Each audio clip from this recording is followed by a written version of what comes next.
amendment and engage in a conversation with myself, the chairman of the full committee, Mr. Hill, and others as we work to further refine this prior to bringing the bill to the House floor. Thank you, Mr. Stiles. I appreciate that. And with that, Mr. Chairman, I would request unanimous consent to withdraw.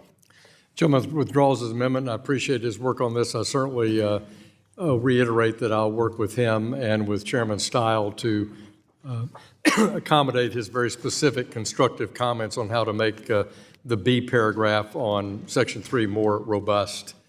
The gentleman withdraws his amendment. Yes, Mr. Chairman. Is there additional amendment to Mr. Stiles' draft?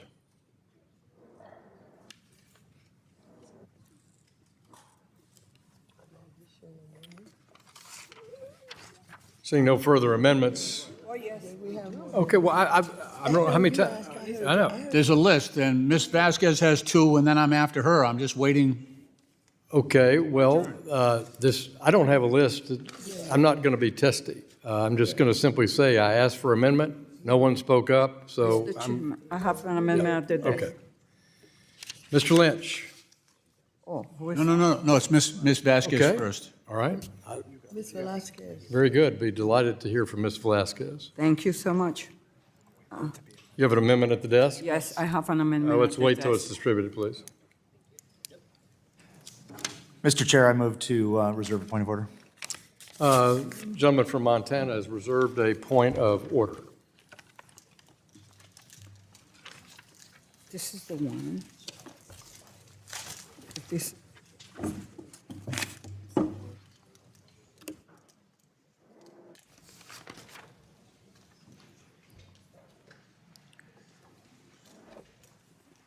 We're tired, you know.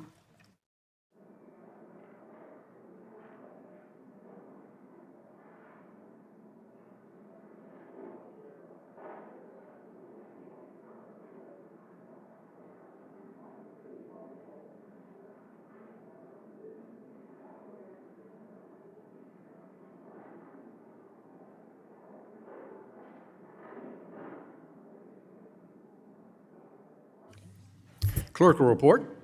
An amendment to the amendment in the nature of a substitute to H.R. 2392 offered by Ms. Velasquez of New York, designated as 15.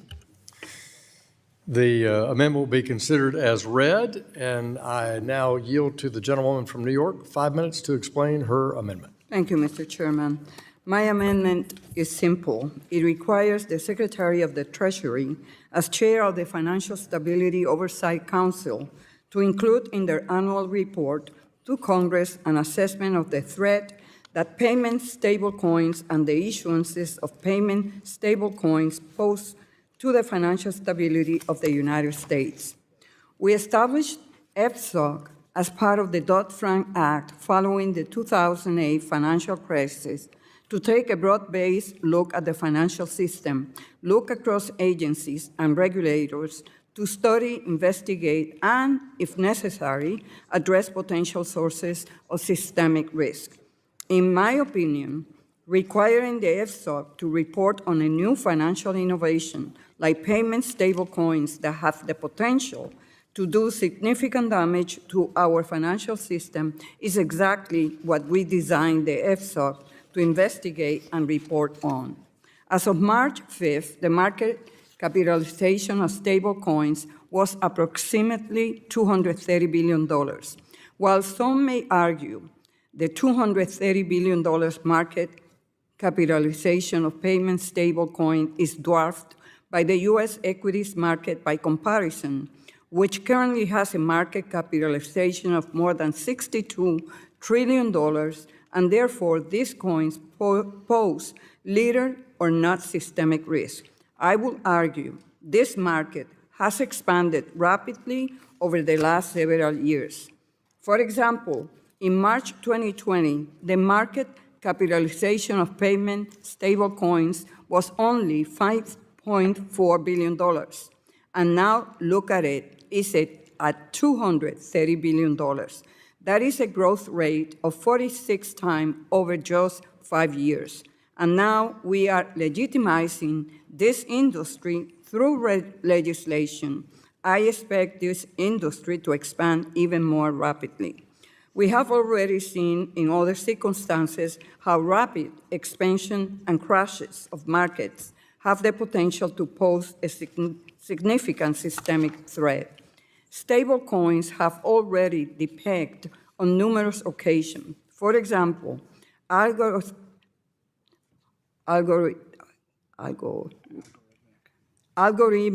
stablecoins were an early breed of untested stablecoins. BitUSD began trading in 2014 and collapsed just 4 years later in 2018, after only 8 years and multiple other crashes. Algorithmic stablecoins have already been generally dismissed as a viable enterprise.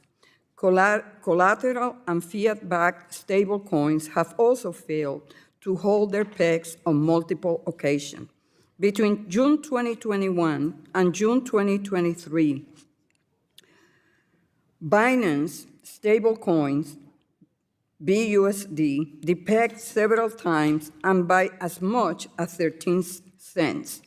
The regional banking crisis in March 2023 resulted in Circle's USDC losing its peg to the dollar by as much as 13 cents. It is also important to note that Circle held $3.3 billion of USDC's reserves in uninsured accounts at Silicon Valley Bank, reserves meant to ensure that consumers could redeem USDC at its alleged price of $1. And those reserves were given special treatment and guaranteed by the banking regulators after the collapse of the Silicon Valley Bank held off a broader banking crisis. Stablecoins also have operational risk challenges that can arise from the failure of participants in the network to respond to demand for processing transactions and the lack of accountability for risk management given the decentralized environment. Stablecoins are also vulnerable to bugs and hacks. They are also an unreliable form of settlement, and users are not always able to redeem their rights in full and on demand.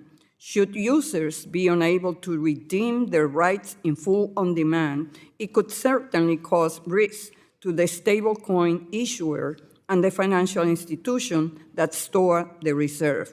While some may argue that the issues I'm bringing up have been accounted for or are never likely to occur, I will say that through my time on this committee, I have seen on multiple occasions events that people said could never happen. That is the exact purpose of the FSOC and the reason for my amendment here today, to guard against this risk and ensure the impossible never occurs with payment stablecoins. Thank you, Mr. Chairman, I yield back. Gentlewoman yields back. Does the gentleman from Montana maintain his point of order?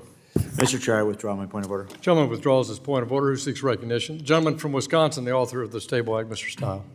Appreciate that, Mr. Chairman, and move to strike the last word. I appreciate my recognized. colleague's amendment. However, I'm urging my colleagues to vote no on the amendment. FSOC already includes information on stablecoins and digital assets in their annual financial stability report. So I'm not implying that FSOC shouldn't be able to look at stablecoin activities and any financial stability consideration they pose through a balanced activities-based approach. This amendment just puts an unnecessary spotlight on stablecoin issuers. So if we recall, even former Treasury Secretary Yellen testified before this committee that stablecoins didn't pose a systemic risk to the financial system. We should instead ensure FSOC is responsive to the real financial stability risks our nation faces instead of being distracted. And so with those comments, Mr. Chairman, Would the gentleman yield? I yield to the chair. Yeah, I thank the gentleman for his clarification. I think the gentlewoman from New York brings up an excellent point that's thoroughly vetted. As the chairman said, not only has the Treasury Secretary testified to this fact before the committee, but stable coins and their risk to the economy and the analysis around them was fully outlined in the 2024-2025 FSOC report. and it was a very thorough discussion. So I think this amendment's unnecessary, and I agree with Chairman Steil that people should not support it as it's already being taken care of. Who seeks recognition? The gentlewoman, ranking member of the full committee. Strike the last word. I move to strike the last word. This amendment would require the Secretary of the Treasury to include the Financial Stability Oversight Council's annual reports to Congress, a section that discusses the status of the threat payment stablecoins pose to the financial stability of the United States. FSOC has systemic risk tools that can help prevent under-regulated stablecoins from threatening the stability of the U.S. financial system. FSOC's efforts to evaluate stablecoin risk and share that information with Congress are necessary given the broader economic risk that President Trump has recklessly adopted for the country. Since taking office, Trump's actions and policies are on track to engineer a recession and move our country into a period of higher inflation, reckless tariffs, and mass layoffs. On today's so-called Liberation Day, Trump has announced reciprocal tariffs of a minimum of 10% that runs as high as 49% that will not only hit our country's allies, but also American consumers who will have to deal with a sharp hike in prices. We've also learned from past collapses that stablecoins contain fragilities that make them vulnerable to runs and also pose risk to monetary policy, financial stability, and fair competition. These confirmed factors present apparent economic risk to American consumers who are already struggling. For these reasons, we must support the FSOC's efforts to continue to inform Congress on payment stablecoin risk, and I yield to the gentlelady from New York. Thanks, the gentlelady, for yielding. It is true, Mr. Chairman, that FSOC is already charged with monitoring financial stability and reporting on those risks to Congress. But there is nothing in the statute that specifically requires FSOC to monitor or report on stablecoin. Following the financial crisis, we determined that there were gaps in the regulatory system, given segmented jurisdictional authority of regulators. Regulators were too siloed and missed emerging threats. FSOC was designed to help coordinate the regulatory agencies. Mr. Chairman, I am one of only a few members on this committee that was here prior to the financial crisis, and we listened to the experts tell us that these new and innovative products called credit default swap that were designed to ensure mortgage bonds were safe and an appropriate vehicle for banks and investors to park their money and will show them substantial returns. And look what happened. Subprime mortgages and their correlated credit default swap torpedo our financial system and our economy. I am not saying that stable coins will do that here. I hope they don't. But what I'm saying is that experts have told us that concerns being raised by new and innovative financial products are unfounded and could never happen, and yet they happen. This amendment will ensure we are monitoring those risks. With the gentleman yield? Yes. Yes, thank you so much. Thank you so much. Oh, I'm sorry. Thank you. And I couldn't agree with you more. You've outlined it perfectly that, as they said, risks were hidden in plain sight, which was why FSOC was created to comprehensively look at bank and non-bank threats to the economy. And I think they have, and that's what Chairman Steil and I are noting, is that they have noted that these kind of financial innovations may pose risk and that they thoroughly cover them in the report. I don't think they're shirking their responsibility from Dodd-Frank. I yield back to the gentleman. Reclaiming Ms. Waters' time. Mr. Chairman, requiring the FSOC to monitor and report on this new and rapidly expanded market is a prudent charge. I don't want to be here next year and telling you, I told you so. If this market and payment stablecoin issuers pose no systemic threat, then FSOC's job will be easy and inclusion minimal. On the other hand, not requiring FSOC to investigate and monitor this market could be catastrophic. And I yield back. The gentlewoman yields back. Who seeks recognition? Is there any further debate on the gentlewoman's amendment? Mr. Chairman. Mr. Lynch. Thank you, Mr. Chairman. I'd like to strike the last word. Are you on her amendment? Yeah. Mike. I'd like to strike the last word. Yes. Gentleman recognized. Thank you. I fully support Ms. Velasquez's amendment. I think it's well-designed. It's targeted perfectly to the people who would be most interested in the safety and soundness of our financial system, including Treasury, the Fed, CFTC, the SEC, as well as the comptroller of the currency. But importantly, there are a number of non-voting members of FSOC that represent state interests, state banking, state insurance, that I think also, because of the structure of this bill, would have a big impact on state financial systems as well. I do want to note that when Janet Yellen made her comments about risk on the part of stablecoins, she did not anticipate or expect the expansion that this bill authorizes, which would greatly, I think, amplify the impact of stablecoins across our economy. With that, Mr. Chairman, I yield back. Mr. Lynch yields back. Who seeks recognition? If there's no further debate on the amendment, the question now occurs on the amendment offered by the gentlewoman from New York. Those in favor, please say aye. Aye. Those opposed, please say nay. Nay. In the opinion of the chair, the nays have it. The nays have it. The amendment is not adopted. Chairman, I request a recorded vote. The gentlewoman from New York requests a recorded vote. All those in favor of a recorded vote, raise your hand. A sufficient number have raised their hands, and a recorded vote is so ordered. Pursuant to subsection C5 of Rule 3 of the committee rules, further proceeding on the amendment are postponed. We're on. Is there further amendment? Mr. Chairman? Of the gentlewoman. Yes, I have an amendment at the desk. A gentleman has an amendment at the desk. We'll pause for it to be distributed.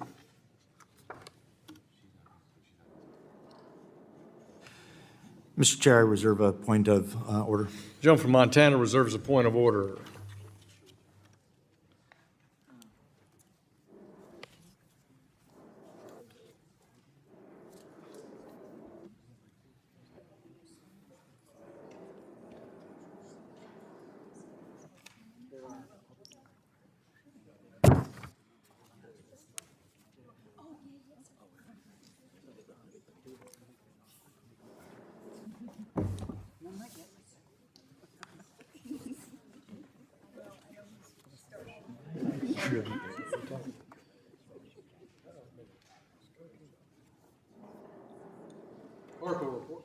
The clerk will report the amendment.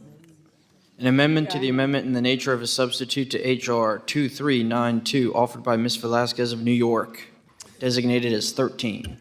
Thank the clerk. Without objection, this amendment is considered, read, and the gentlewoman from New York is recognized on her amendment. Thank you, Mr. Chairman. I am offering this amendment with the intent to withdraw in order to raise this important issue, and I hope we can work on it together as this bill or another bill moves to the floor.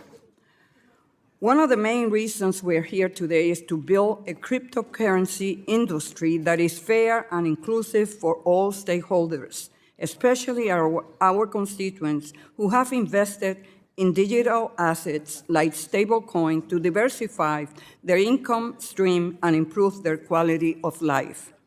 Across party lines, we aim to establish a regulatory framework that is coherent and has teeth, one that assures every individual that their government stands behind them, empowering them to make the most of their investment without falling prey to unchecked speculation or regulations designed to benefit a select few.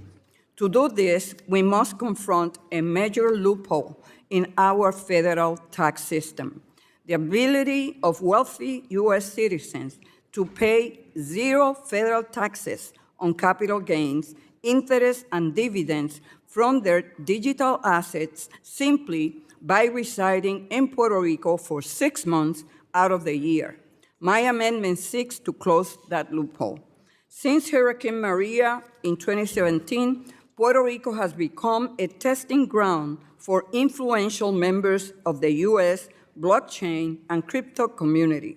Nearly 3,000 crypto enthusiasts have established residency there, not to support the local economy, but to legally sidestep federal taxation.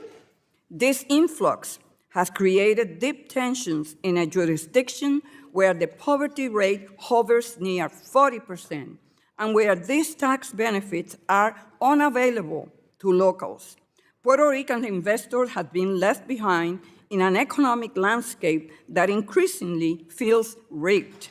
And I am certain that if more Americans on the mainland currently preparing to pay their taxes knew about this, they will be just as outraged. Equally alarming is the potential loss to the federal treasury. Here we are trying to look for every penny, firing off the federal workforce. Well, why don't you act on this? I invite you to join with me in correcting this wrong. An IRS whistleblower recently disclosed that at least $10 billion is being reported annually as Puerto Rico source income in order to avoid federal taxation. And look, you could look at all the articles that have been written. Why are cryptocurrency evangelists flocking to Puerto Rico? Puerto Rico's crypto community enjoys a tax haven, but does Puerto Rico benefit?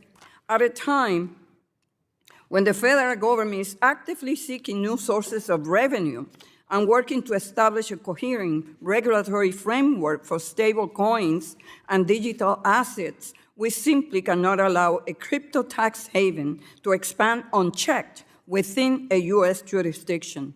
So, some may argue that my proposal threatens Puerto Rico's competitiveness, but the facts tell a different story. Between 2020 and 2026, Puerto Rico is projected to lose $4.5 billion in revenue from tax exemptions granted to individual investors. That is nearly a third of the island's entire general fund for 1 year. Meanwhile, the island continues to struggle with severe economic challenges. Puerto Rico should remain competitive, but not by turning itself into a tax shelter for the ultra-wealthy that prices out small investors and local entrepreneurs in both the territory and the mainland. This is not just about closing a tax loophole. It's about restoring fairness, protecting federal revenues, and ensuring that every American, regardless of zip code, equally benefits from the promise of this new technology. I respectfully urge your support for my amendment. Let's get this right together. Thank you, and I yield back. Gentleman yields back. The gentleman from Montana. Mr. Chairman, I insist on the point of order pursuant to Clause 7 of Rule 16 of the Rules of the House of Representatives. The amendment is not germane because it is within the jurisdiction of the Ways and Means Committee, not within the jurisdiction of the Committee on Financial Services, and therefore violates Rule 10 of the Rules of the House of Representatives. Yes, Mr. Chairman, I know all that. Yes, gentleman, does the gentlewoman withdraw her amendment? Yes, but I would like for you to work with me and other members in reaching out to the Ways and Means Committee. I think this is a very important issue if we intend to deal with the deficit, and it just, this is morally wrong. And I ask you to join forces with me in addressing this. I'd be happy to work with the gentleman. The gentlewoman's reputation and knowledge for the care and prosperity on Puerto Rico are well known to this committee, and look forward to working with you. Gentlewoman withdraws that amendment.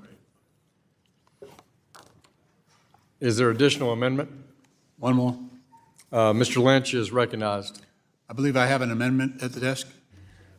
We'll wait for it to be distributed. Mr. Chairman, I reserve a point of order. Gentleman from Montana reserves a point of order.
The clerk will report the amendment.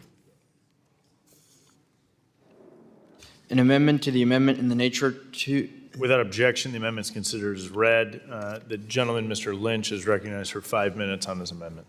Thank you, Mr. Chairman. Mr. Chairman, this amendment would remove a provision of the bill that states that if the primary federal regulator fails to review a stablecoin issuer's application for approval within 120 days, that application is automatically approved.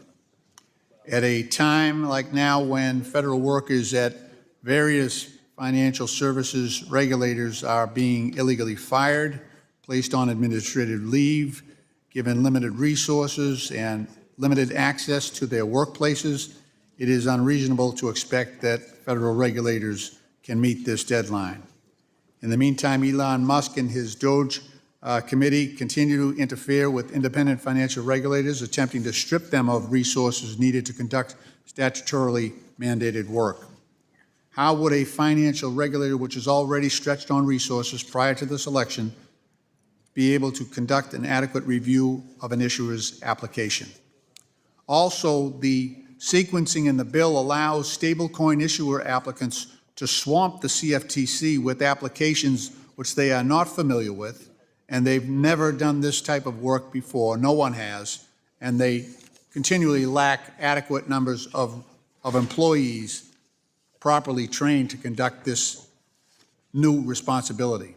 If this committee was truly invested in providing a thorough and robust regulatory structure for stablecoins, it would be giving financial regulators significantly more resources, not less. Providing an issuer with an automatic approval if a regulator is unable to process an application, while also stripping that regulator of resources, is not in the best interest of the public. This provision will allow issuers to slip through the cracks without adequate review, and I urge my colleagues to ensure our financial regulatory system remains robust and remove provisions that allow for automatic approval. Thank you, and I yield back. The gentleman yields back. Is there further debate on the amendment? Mr. Lawler of New York is The ranking member? well, Yes. the ranking member, Ms. Waters. Thank you. Recognized for 5 minutes to strike the last word. I move to strike the last word. I would like to thank Mr. Lynch for offering this amendment, which is crucial to ensure our federal regulators have the time to properly render a decision on the payment stablecoin issuers' applications. This amendment ensures that applications are not deemed approved simply because the regulator waits out the clock. Under the Trump administration, the provision in this amendment could lead to a massive loophole in the bill allowing all payment stablecoin issuers to be approved regardless of if they meet the requirements or not, if the regulator only waits long enough. We know that Trump's own stablecoin will be going through the process. And knowing what we know about Mr. Trump and the way he does business, the way he intimidates everybody, and the way he changes the rules in the middle of the game. And the same thing with Elon Musk once he issues his own stablecoin as well. We cannot allow them to go through the regulatory process with a rubber stamp. And I'm sure they're poised to do so. So I urge members to support this amendment, and I yield back. The gentlewoman yields back. Does the gentleman from Montana insist on his point of order? Mr. Chair, I withdraw my point of order. The gentleman withdraws his point of order. Is there further debate on the amendment? Ms. Wagner, the former ambassador to Luxembourg, is recognized for 5 minutes to strike the last word. And the chairman of the Capital Markets Subcommittee. I'm sure you meant to say that too. And I thank you, Mr. Chairman. And I have to say I strongly oppose the removal of this provision of the Stable Act.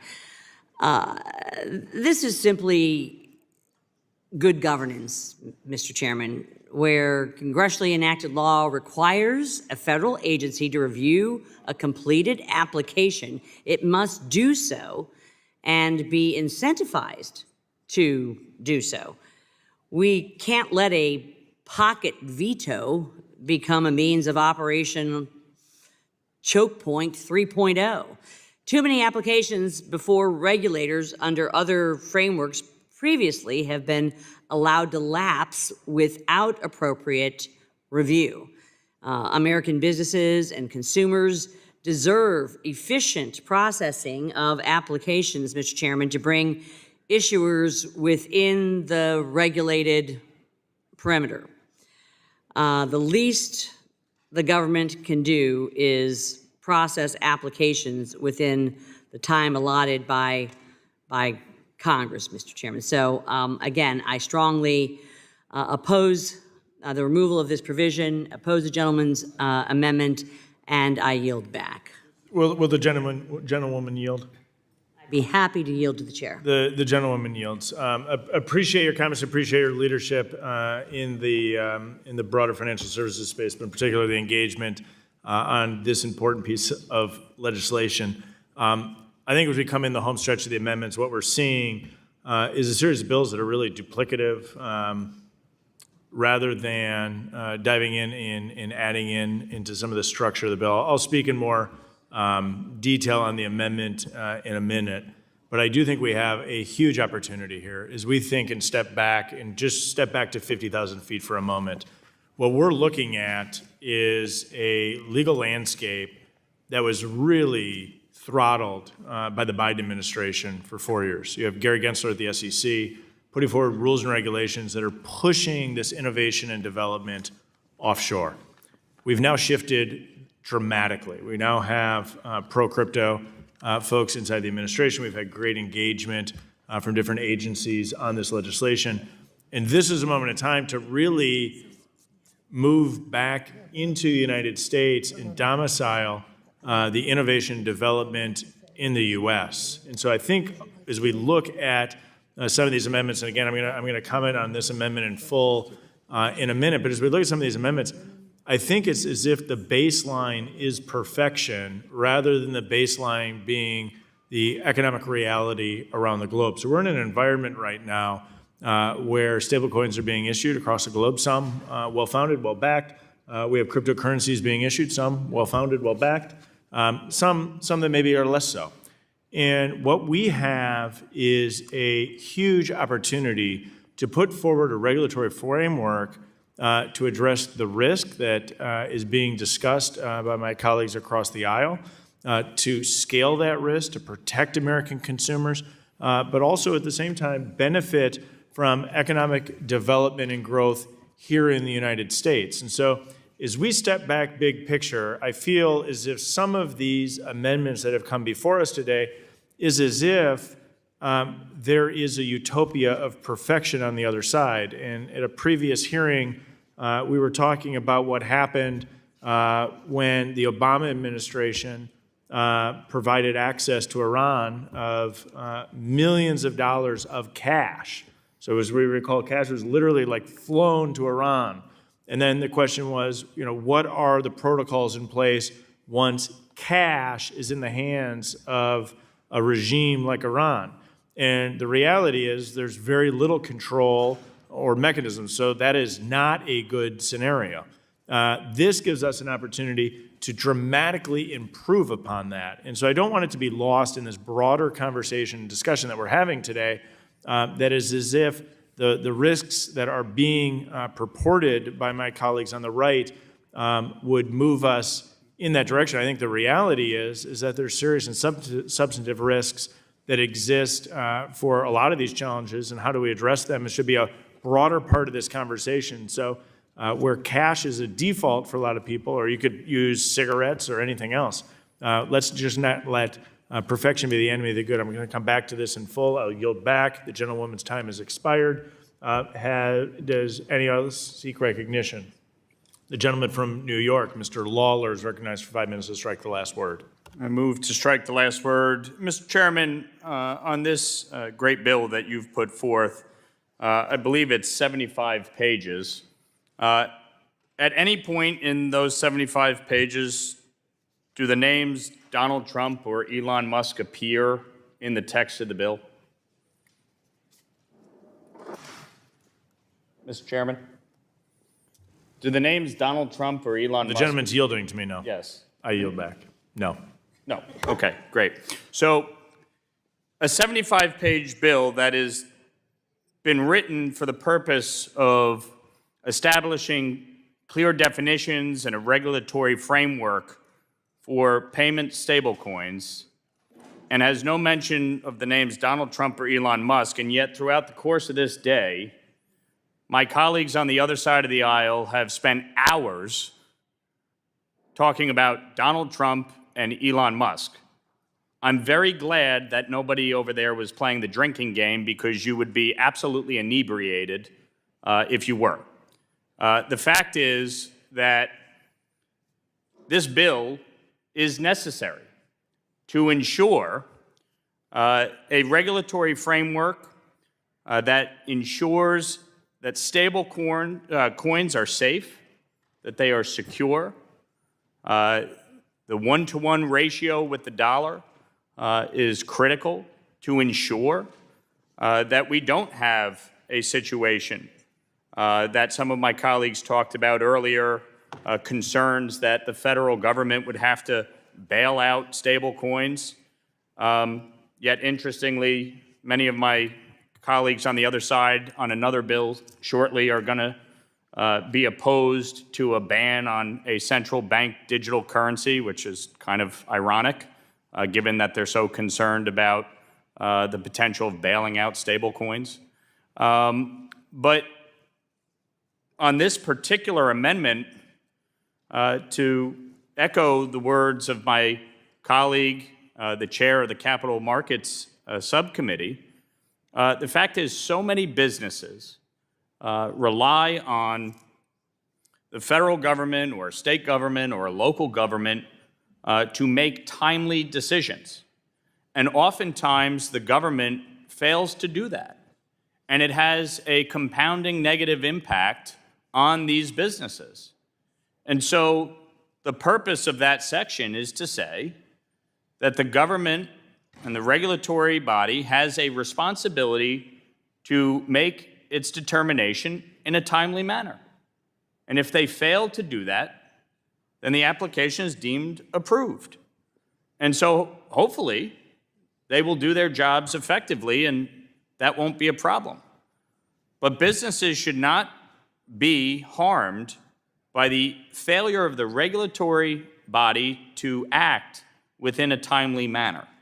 And again, the whole purpose of this bill, which has nothing to do with Donald Trump and nothing to do with Elon Musk, despite the hours of commentary we've heard today, the reality is that this is about setting up a regulatory framework to ensure transparency and accountability within the stablecoin market. That is the objective of the bill. And again, it requires a uniform federal floor. It requires payment stablecoins to be backed one-to-one by high-quality liquid assets. It requires issuers to establish procedures for redemption and publicly disclose those policies. It requires monthly public disclosure of reports detailing the total number of outstanding payment stablecoins and the amount and composition of backing assets. It establishes tailored capital requirements, liquidity standards, and risk management requirements for operations, compliance, reserve asset diversification, cybersecurity, and information technology through a joint rulemaking by the primary federal regulators in consultation with state regulators. And it prohibits permitted payment stablecoin issuers from paying interest or yield to holders of their payment stablecoins. This is a necessary bill. It is something that has broad bipartisan support. 3 members of the Democratic Conference are supporting this bill as co-sponsors. The bill is going to pass, and yet we've spent hours listening to diatribes about Donald Trump and Elon Musk, which has nothing to do with this bill. I yield back. The gentleman yields back. The gentlewoman, Ms. Velasquez, is Yes, recognized. I move to strike the last word. 5 minutes to strike the last word. Mr. Chairman, you don't need to use the name of Donald Trump and Elon Musk to know what's going on. If you read the article by Reuters, it says here how the Trump family took over a crypto firm as it raised hundreds of millions of dollars. And then CNBC, maybe they were drunk.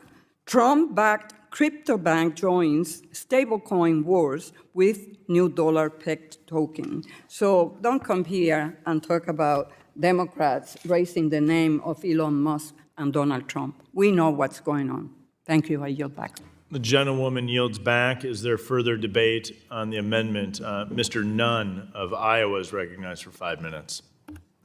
Well, thank you, Mr. Chair, and this has been an illuminating conversation. We have the opportunity to lead on the world stage in innovation with your act, the Stable Act, or we have the opportunity to shirk responsibility and turn over the innovation, the dependability, the ability to track and stop illicit financing, and give it over to those more aligned with a RMB market out of Beijing than a dollar-backed leadership out of America. Look, I make no bones about it. I am proud to support Chairman Steil's Stable Act. We have the opportunity to manage and move money that is rapidly transforming in this space, and stablecoins are offering us a powerful opportunity to create a modern and efficient payment system that candidly not only will reshape the economies of Main Street communities like mine in Iowa, but drive a benefit to every single American, both in their ability to feel secure in a US-backed stablecoin, but also to eliminate things like transfer fees, overdrafts, costs that inhibit the ability to make purchases, everything from a home down to that first car or even buying eggs at the supermarket. Stablecoins provide us the ability to know what the value is going to be. And when it is backed by the American dollar, it provides us the ability to proliferate not only around the world, but to drive more people to invest in things that not only are produced in America by Americans, but make us a preeminent leader for good in the world. I will offer, though, without congressional action, we risk limiting not only the growth of stablecoins, but of the role America plays for that force for good in the world. As we've noted here, the United States, through debates like this, have vested good ideas.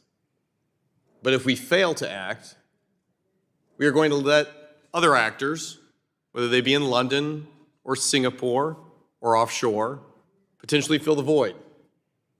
We will see bad regulation like the kind seen out of the European Union take hold throughout the world. Or worse, we will allow the worst kind of actors, those in Moscow, in Beijing, in Tehran, own this operation space.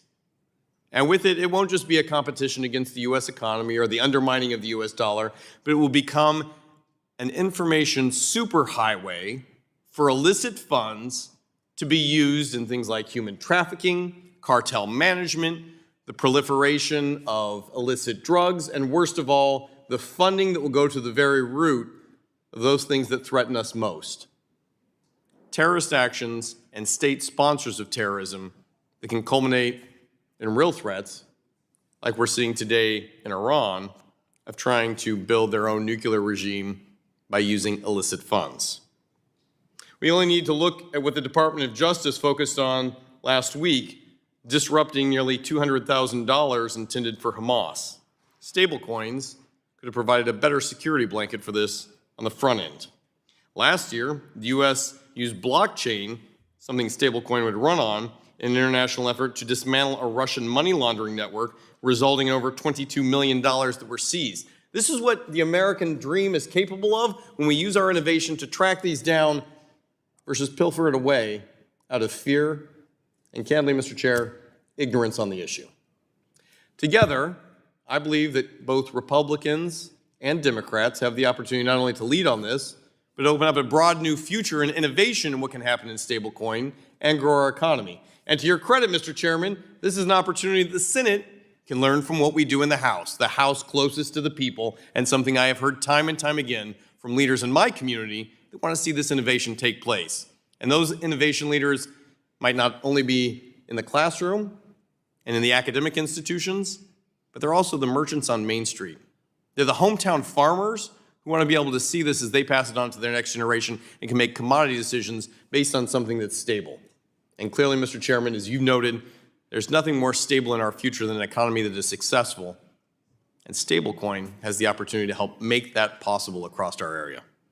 I hope that this is not only something we can pass today, but I look forward to marching this forward into the future of America's innovation and economic dominance. With that, Mr. Chairman, I yield back. The gentleman yields back. Is there further debate on the amendment? Mr. Lynch of Illinois is recognized for 5 minutes. Strike the last word. Mr. Foster of Illinois. I apologize, Mr. Foster. No problem. I will yield my time to the ranking member. Thank you very much. I move to strike the last word. We've talked a lot today about the many concerns with this bill. Listen, my biggest concern is Trump and the fact that he is brazenly sponsoring his own stablecoin as Congress prepares to vote on legislation. But I'm not just concerned with the blatant corruption of a president controlling and writing the rules for a stablecoin. I believe that what we are experiencing feels like a coup d'etat, one that, if not stopped, threatens the very fabric of our democracy. Trump has undermined our constitutional freedom of the press, freedom of speech, the process, and an independent judiciary. He's taken full control of the Department of Justice, and with executive orders is exacting revenge on anyone he considers an enemy. His efforts to undermine this government also extend to the private sector, where he is threatening corporations and law firms to bend the knee to him. If Trump's effort to undermine the freedom of the press, in his efforts, one of the first actions was to revoke the Associated Press's access to the White House press briefing room after AP refused to refer to the Gulf of Mexico as the Gulf of America. He also cut funding for the Corporation of Public Broadcasting and has filed lawsuits in courts against media outlets. In a speech at the Department of Justice, he threatened the press by describing two major outlets as, quote, really corrupt and illegal. And just last month, he fired numerous journalists at the Voice of America. And as he's suppressing the media, he's stacking the White House press briefing room with Trump loyal outlets who will parrot every word he says. This pattern of intimidation is a direct attempt to silence dissent and replace truth with propaganda. Trump is also attacking freedom of speech, thought and expression, as well as due process by threatening the funding of universities and abducting, imprisoning, and endangering the lives of immigrant students who hold views that Trump just does not like.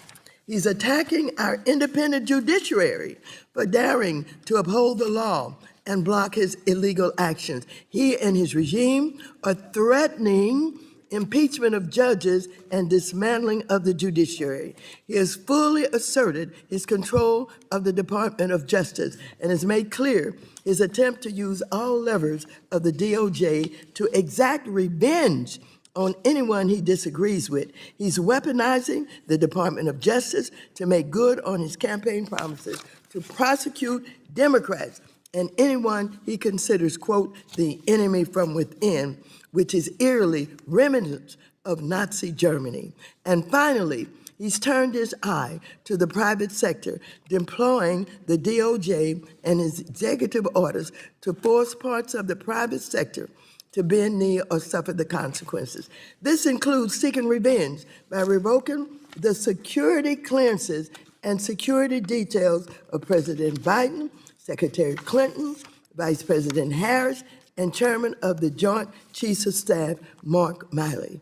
And he's targeting law firms that have represented Democrats, forcing them to capitulate or to be barred from appearing before judges. Before I close, I want to point out one of his executive orders that prohibited foreign aid to South Africa as a political favor to Elon Musk. Elon Musk is threatening the president of South Africa.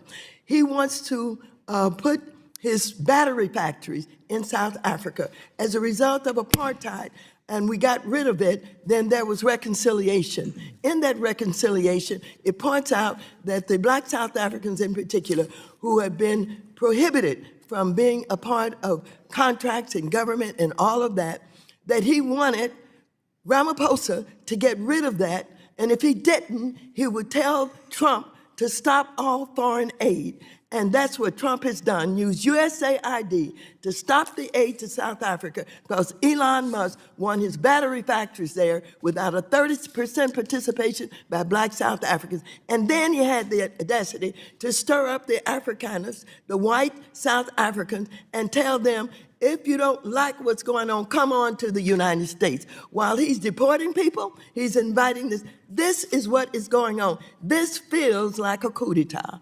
This feels like all of what we understand about how coups take place is what is happening with the President of the United States of America.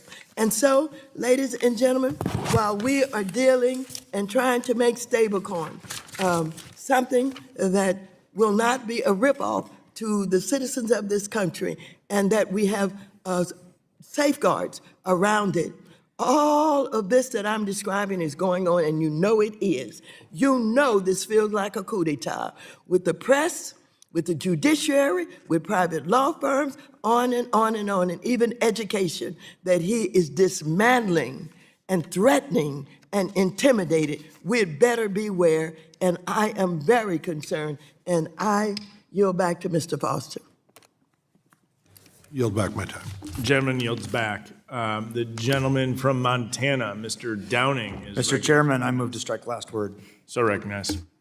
So I share my colleague from New York, Mr. Lawler's quandary here.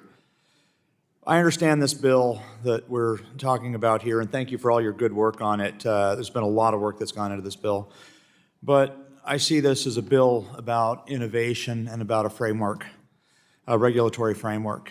I don't see this as a bill about the president, and I'm really confused why we seem to have spent the majority of our time talking about the president, where we really should be talking about a regulatory framework and how this solves some very real problems and how this promotes innovation in the United States of America.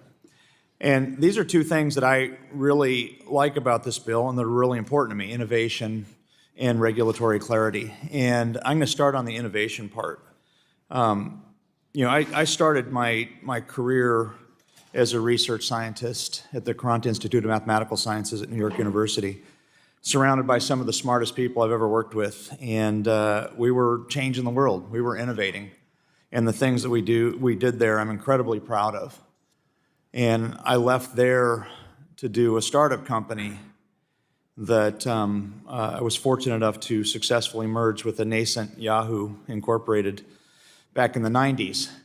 Talk about innovation. We were, again, doing things that nobody ever thought about, changing the world. That was all happening here in the United States of America. I'm incredibly proud of the work that we did, again, surrounded by smart people doing incredible things. And then from there went into technology ventures, so helping other innovators change the world, helping them figure out how to raise money, how to build their companies, how to be successful in taking their ideas and innovating. So then fast forward from there, the last 4 years before I was in this office, before I ran for Congress, I was the securities regulator. I was the commissioner of securities for the state of Montana.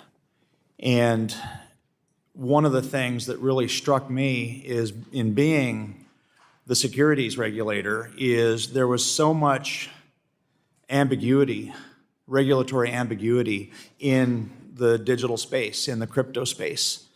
The SEC seemed to be unfriendly and somewhat ambiguous on this space, and that was difficult for us to deal with as a regulator. We had to deal with everything from BlockFi to FTX, and saw obviously a lot of things happen. And really, as a regulator, what I attributed a lot of those problems with is we did not have a reasonable regulatory framework to have a lot of these innovations happening in the United States of America. And so obviously we saw one of the biggest headline getters there being offshored. And I think it's incredibly incumbent upon us to have a regulatory framework that encourages that innovation to stay here, because we have adversaries that are going to try to leave us in the dust. And they're not going to have the opportunities, or they're going to surpass us if we don't continue to bring a reasonable framework into the United States of America. And most companies just want clarity. I talk all the time about, if you're putting together a business plan, you're trying to run a business, what you want to know where that bar is. And you can always plan for that bar. And if you plan for that bar and you know that bar is not going to be moved or it's not going to be swinging like a pendulum, you can do incredible things. You can plan your capital, you can plan your investments. So having a bar that's stable, I think, is incredibly important. And so I want to thank all of my colleagues for the great work they've done here. I appreciate the dialogue we've had today, but I'm very excited about this because this gives us the regulatory clarity with the sideboards that we need so that we can actually be global leaders in this space. And I think that that's what we want to continue to do, is be global leaders. And by creating this regulatory clarity and making it easy to understand what the expectations are, what those sideboards are, to bring this type of industry into the United States and make sure that it is here, that it is dollar-backed or dollar-based, I think is incredibly important, not just for this industry, but also for continuing to grow the value of the dollar. That's one of my other concerns, is making sure that that is the global reserve currency, and we continue to add to that. So I'm very excited about this work. Mr. Chairman, thank you for all the thoughtful work you put into this. Thank you to my colleagues who have reached out to stakeholders to really make this the incredible piece of legislation that we have in front of us. And I'm just excited about having this so that we can continue to innovate and we have clarity moving forward into the 21st century. So on that, I yield. The gentleman yields back. Is there further debate on the amendment? The gentleman from North Carolina, is the gentleman from North Carolina some more seeker recognition? Yes, Mr. Chairman, thank you. You're recognized for 5 minutes to strike the last word. Thank you, sir. Just as I've listened to this debate, I had to sometimes check, and I checked with my good friend, Mr. Down in here, to make sure that we were actually on what bill we were on at times, because it sounded like we were trying to relitigate the 2024 presidential election at many times. But, this bill is about bringing crypto, bringing digital assets up to date. I think the latest stats that I've seen show that roughly 30% of the American people either own or use cryptocurrency in some form or another. And this legislation, Mr. Chairman, is very well thought out, and I just have to tip my hat to you, to the work that you and the others did in working on this legislation and getting stakeholders involved and getting folks in consumers involved, getting folks from the industry involved to come up with something comprehensive that provides for the rules of the road, which is very important. It provides for consumer protection. It provides for transparency. It provides numerous safeguards so that digital assets can be used in this growing economy. Now, the reality is where America has failed to act, capital has left our shore. These funds, these investments have gone offshore, have gone to other countries. And as the world's premier superpower, as the strongest economy in the world, we owe it as a nation, frankly, to the international order, for lack of a better way, to have this in the United States, because we are the soundest economy here. We have the most predictable laws, and it only makes sense that you adopt this plan. And so this proposal, and I know it's supported on bipartisan basis, I frankly am surprised it's not unanimous. And I regret that there are all these other distractions about the president and anyone else about members being concerned or having gripes with what's happening there. I personally support the president. I think he's doing a great job. But regardless of that, this bill on its own merits is a good piece of legislation. And I would say that regardless of who's in the White House, because it's going to provide that certainty that Americans need to be able to continue to invest in digital assets, to continue to use digital assets in commerce. This is not going anywhere. The arguments against it are kind of like the arguments for improving, the wheels on, the wooden wheels on a wagon or something. I mean, this is, and it's not just the future, it is today. When I look around this room, I see a lot of young folks, and I see generationally, younger folks want to use more and more digital assets. And I think because they understand the technology.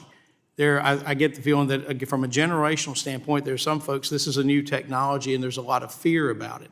Well, the purpose in adopting this law is to provide those protections so that everyone, regardless of their knowledge or background or comfort with technology, can participate in this market. And so it's been well thought out, and of course we've aptly, I got to say, Mr. Chairman, we've aptly debated all of these amendments. We have fully discussed. I think we've been here since, I believe, 10 a.m., and we're still on the first bill. And I think it shows the true deliberative nature of this body and of this committee in really working to try to come up with legislation that is going to improve the economy of this great nation. So I would reiterate what many have said on this side of the aisle, and frankly, a couple on that side of the aisle, in support of this legislation that is the result of months and months of work and meetings with stakeholders that will, if we adopt it, if we can get past all of the political rhetoric and all this other stuff, pass this bill, because Mr. Chairman, this is, if we pass this, we're doing right by the American people. And with that, I yield. The gentleman yields back. Is there further debate on the amendment? Move to strike the last word. Gentleman from Texas is recognized to strike the last word. Mr. Chairman, I yield my time to my colleague, Congressman Lawler. I thank you, sir, for yielding to me. Look, a lot has been said over the last, 10 hours of debate over this one bill. Much time spent focused on the President of the United States and a businessman, Elon Musk, that have nothing to do with the content of the actual bill. And we've heard a lot of debate, a lot of discussion, almost none of it centered on the actual language in the bill, a lot of solutions in search of problems that don't exist, and a failure to recognize the critical importance of having a regulatory framework, one federal standard, a uniform standard, put in place to ensure that the United States and that our businesses, our companies, are leaders and innovators in this critical technology and digital currency. And so I think this legislation on the whole is important. I think this amendment would negatively impact the passage of this bill, which is something that both parties have worked on over multiple Congresses. It looks like we're Both parties have worked on to make sure that there was bipartisan buy-in when it comes to this legislation. And in fact, we have 3 members across the aisle who are co-sponsors of this bill. There is bipartisan support in the Senate. So certainly this bill seems to have broad consensus. And it's unfortunate that we wasted 10 hours on a whole lot of nonsense rather than actually advancing this bill forward and moving on to the other bills that are on the agenda today. And I would reiterate the point, some of the amendments that were put forth today talked about the concern about bailing out stablecoin companies and using taxpayer money to bail them out. And yet, some of my colleagues on the other side of the aisle are going to be opposed to legislation that would prevent a central bank digital currency. If ever there was something that would create concern about the impact on taxpayers, it would be a central bank digital currency. So, we've had a very hearty discussion today. Mr. Chairman, I don't know if you have any additional thoughts, but I would like to yield the remainder of my time to you. The gentleman yields to the gentleman from Texas. The gentleman from Texas, I think, has yielded to me. Thank Correct. you. Yes, I sir. appreciate my colleague from Texas. Mr. Lawler, he said a lot. He said it before. But I think what's so important here is the substance of the underlying bill. And what we have seen is distractions from the core context of what we're trying to do, which is put forward a legal framework for stablecoins here in the United States to encourage innovation development to occur domestically. We have heard a litany of amendments that have come forward. Some have not even been serious. Some have been of substance, and I appreciate those of our colleagues who brought substance to the table in an area where we want to make sure we're getting the regulations right. The duplicative nature of some of the amendments brought forward, I don't think have moved us further in this discussion. We want to make sure that we're right-sizing the regulation, that the environment in the United States is inviting to really unleash the capital to deploy in Web3. As we think about the benefits that the United States has had from the development and innovation that's occurred domestically in Web2, we want to make sure that the United States is the home for Web3. We know we need this regulatory environment in the United States. And I think at the end of the day, we're going to see a strong vote on the final underlying bill. Recognizing the time, I yield back. The gentleman's time has expired. Is there further debate on the bill? Gentleman from Indiana, Mr. Stutzman, is recognized for 5 minutes. Mr. Chairman, I move to strike the last word. The gentleman is recognized to strike the last word. Thank you, Mr. Chairman. And again, first of all, thank you, to you and the hard work that you've done on the underlying bill. One of the things that I've noticed just in our conversation today, and I know there's a lot of slow walking the bill, but that's what's happened over the past decade, and we've seen a lot of technology throughout the past 10 years and how this industry continues to formulate. And I just feel like we can't just sit still and do nothing at this point, and that we need to move forward. There's a lot, I mean, there's always going to be some unknowns, and there's going to be concern, but business moves quickly. And there's going to be other folks around the world, particularly in China, that they're not sitting still. They're not waiting for us to move forward on some sort of framework for payment stablecoins. And I believe if we don't move, that we then will be left in a spot where we have to try to fix problems. So I would just continue to encourage this committee to move forward. We've sat here and listened through these amendments, but I believe that the work has been done and we know what we need to do. And with that, Mr. Chairman, I'll yield back the balance of my time.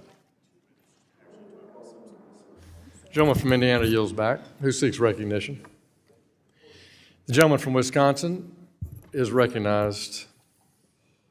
Thank you very much, Mr. Chairman. I just want to talk real quick on the substance of the amendment as proposed, because we've had a good, solid conversation as we're here in the home stretch of this markup. But let me just go back and loop this back in on the substance of the underlying amendment as proposed by Mr. Lynch. And I oppose the removal of the provision in the Stable Act. The provision simply provides that where the federal payment stablecoin regulator fails to render a decision on a complete application within the time period specified, 120 days, which is consistent with the timing of other federal services contexts, such as the FDIC application review, the application shall be deemed approved. The simple good governance where congressionally enacted law requires a federal agency to review a completed application must do so to be incentivized to do so.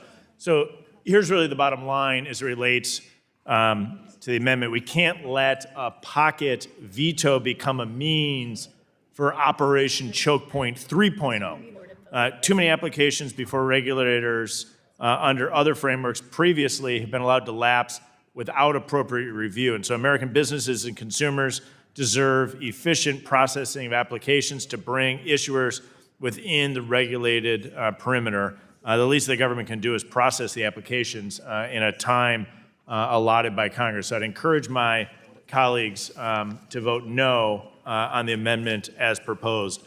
As we are in the home stretch, let me just take one more minute because there's been some crosstalk and some conversation. I just think it's worth noting that the Stable Act creates a really robust framework for centralized payment stablecoins backed by high-quality, real-world fiat assets. We know that. It should be noted it's not our intention to sweep in non-payment stablecoins. So this includes decentralized stablecoins. So non-payment stablecoins have different use cases and risk profiles than centralized payment stablecoins. We'd want to address these novel risks. If we want to address those novel risks, we'd need to do so in separate legislation. We crafted the Stable Act to cultivate the innovation potential of payment stablecoins so they can be used for payments, in particular in the United States. The Act is not intended to cut off a burgeoning blockchain-based product that is far different than the payment products we're seeking to legislate today. In my final comments, we've had a robust conversation, a robust debate. I appreciate the participation of everybody in what's now approaching a little over 9 hours of debate, of amendments on the text of the bill.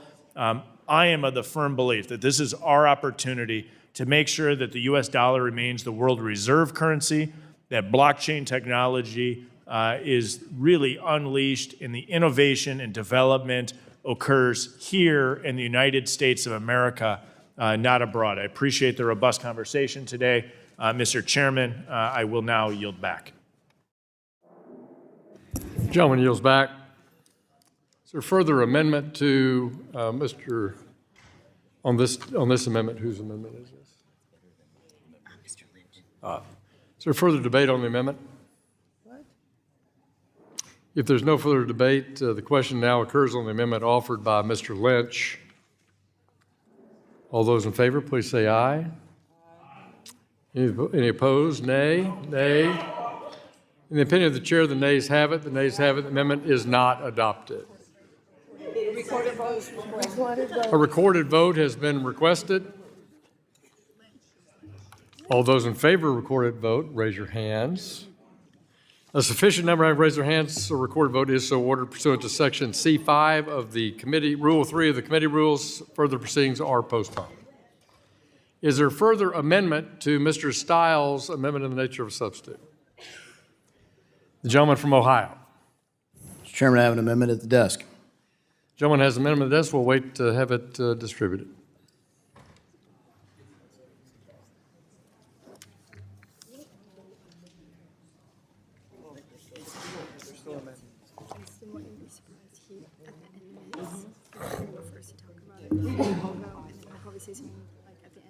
You'll probably go, I'll withdraw my amendment. Oh, This is his first one. Up in the top corner. Let me pull it. Commodity backed bonds. Yeah, I'll grab it.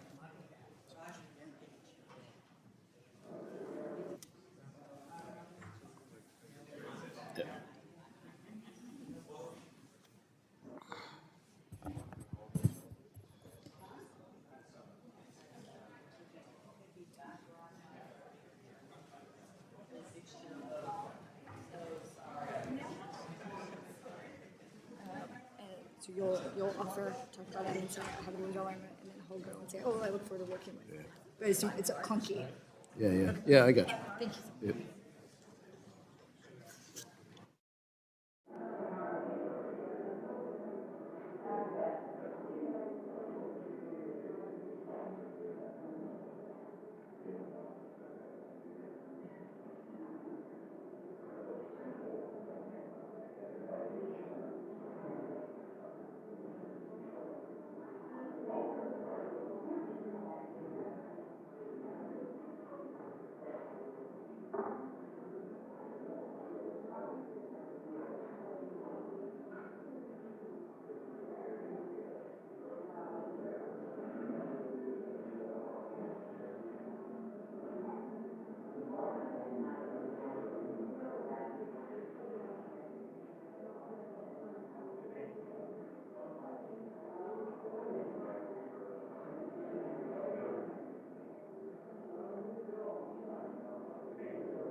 Let's hear from the clerk.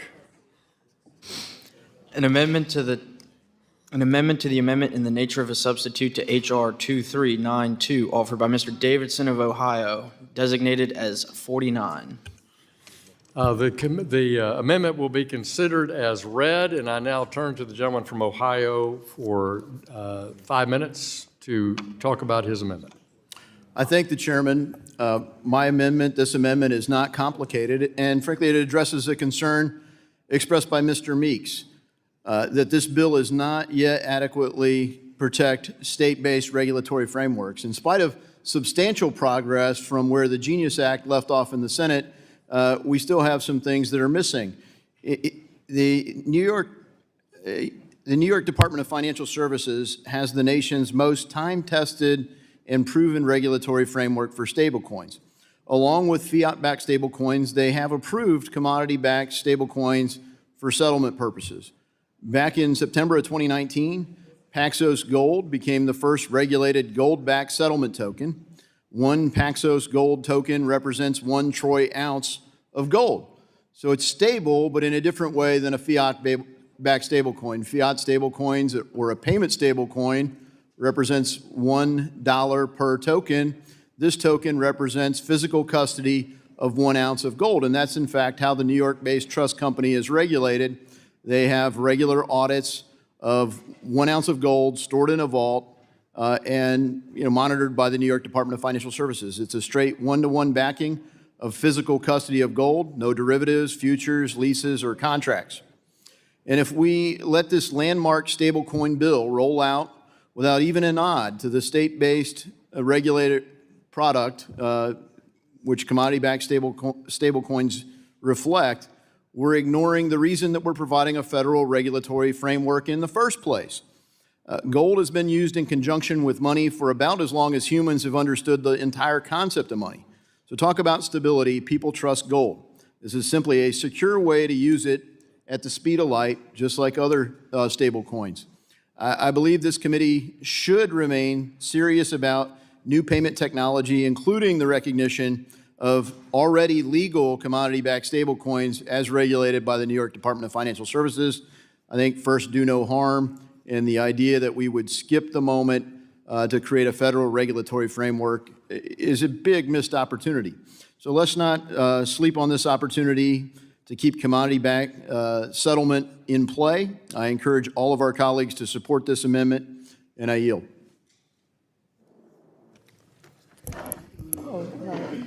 Who seeks recognition?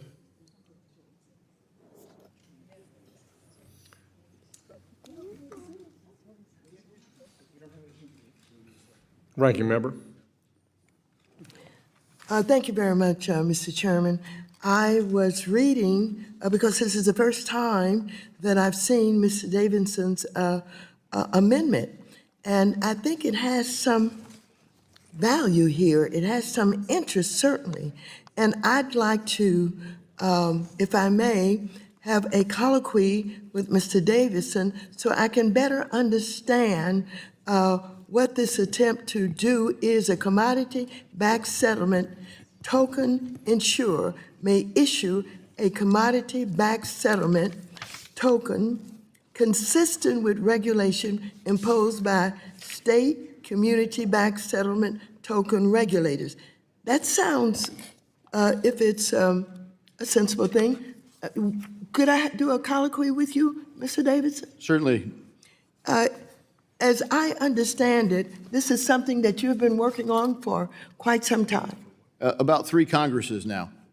And what is the greatest opposition to what you're attempting to do? Well, I've dialogued with Mr. Himes from Connecticut about it in the last Congress, and he didn't understand. I think initially people thought that because it's referred to as a commodity-backed stablecoin, people were viewing it as trying to stay stable as $1, but backing it by gold. And of course, gold moves in value relative to dollars. You know, 1 ounce has gone up quite a lot over the past few years. And it reflects inflation to that extent. Some people view gold as a better store of value in a lot of ways, and they've held physical gold. In this case, the gold is stored physically in vaults. New York Department of Financial Services audits those vaults, and they either have the gold or they don't. So frankly, you don't even have the kind of risk that's involved in treasuries where you have short-term treasuries, they're traded in markets, and they too change in value, which requires all kinds of hedging strategies. Gold is really simple. You either have it or you don't, and if they say they have, say, 100,000 ounces of gold, they could issue 100,000 tokens. If they have 200,000 ounces of gold, they could issue 100,000 tokens, or they could issue up to 200,000, but it's all priced in the number of ounces of gold that is actually physically present. So in that sense, the 6 or 7 years that it's been regulated in New York, the CFTC, Commodity Futures Trading Commission, has never engaged with it. That's not to say there's never been fraud in commodity-backed markets, but there's no derivatives contracts, there's no leases, there's no normal triggers for the Commodities Exchange Act. It literally only counts physical custody for its stability, and it represents, you know, in the case of this token, 1 ounce of gold.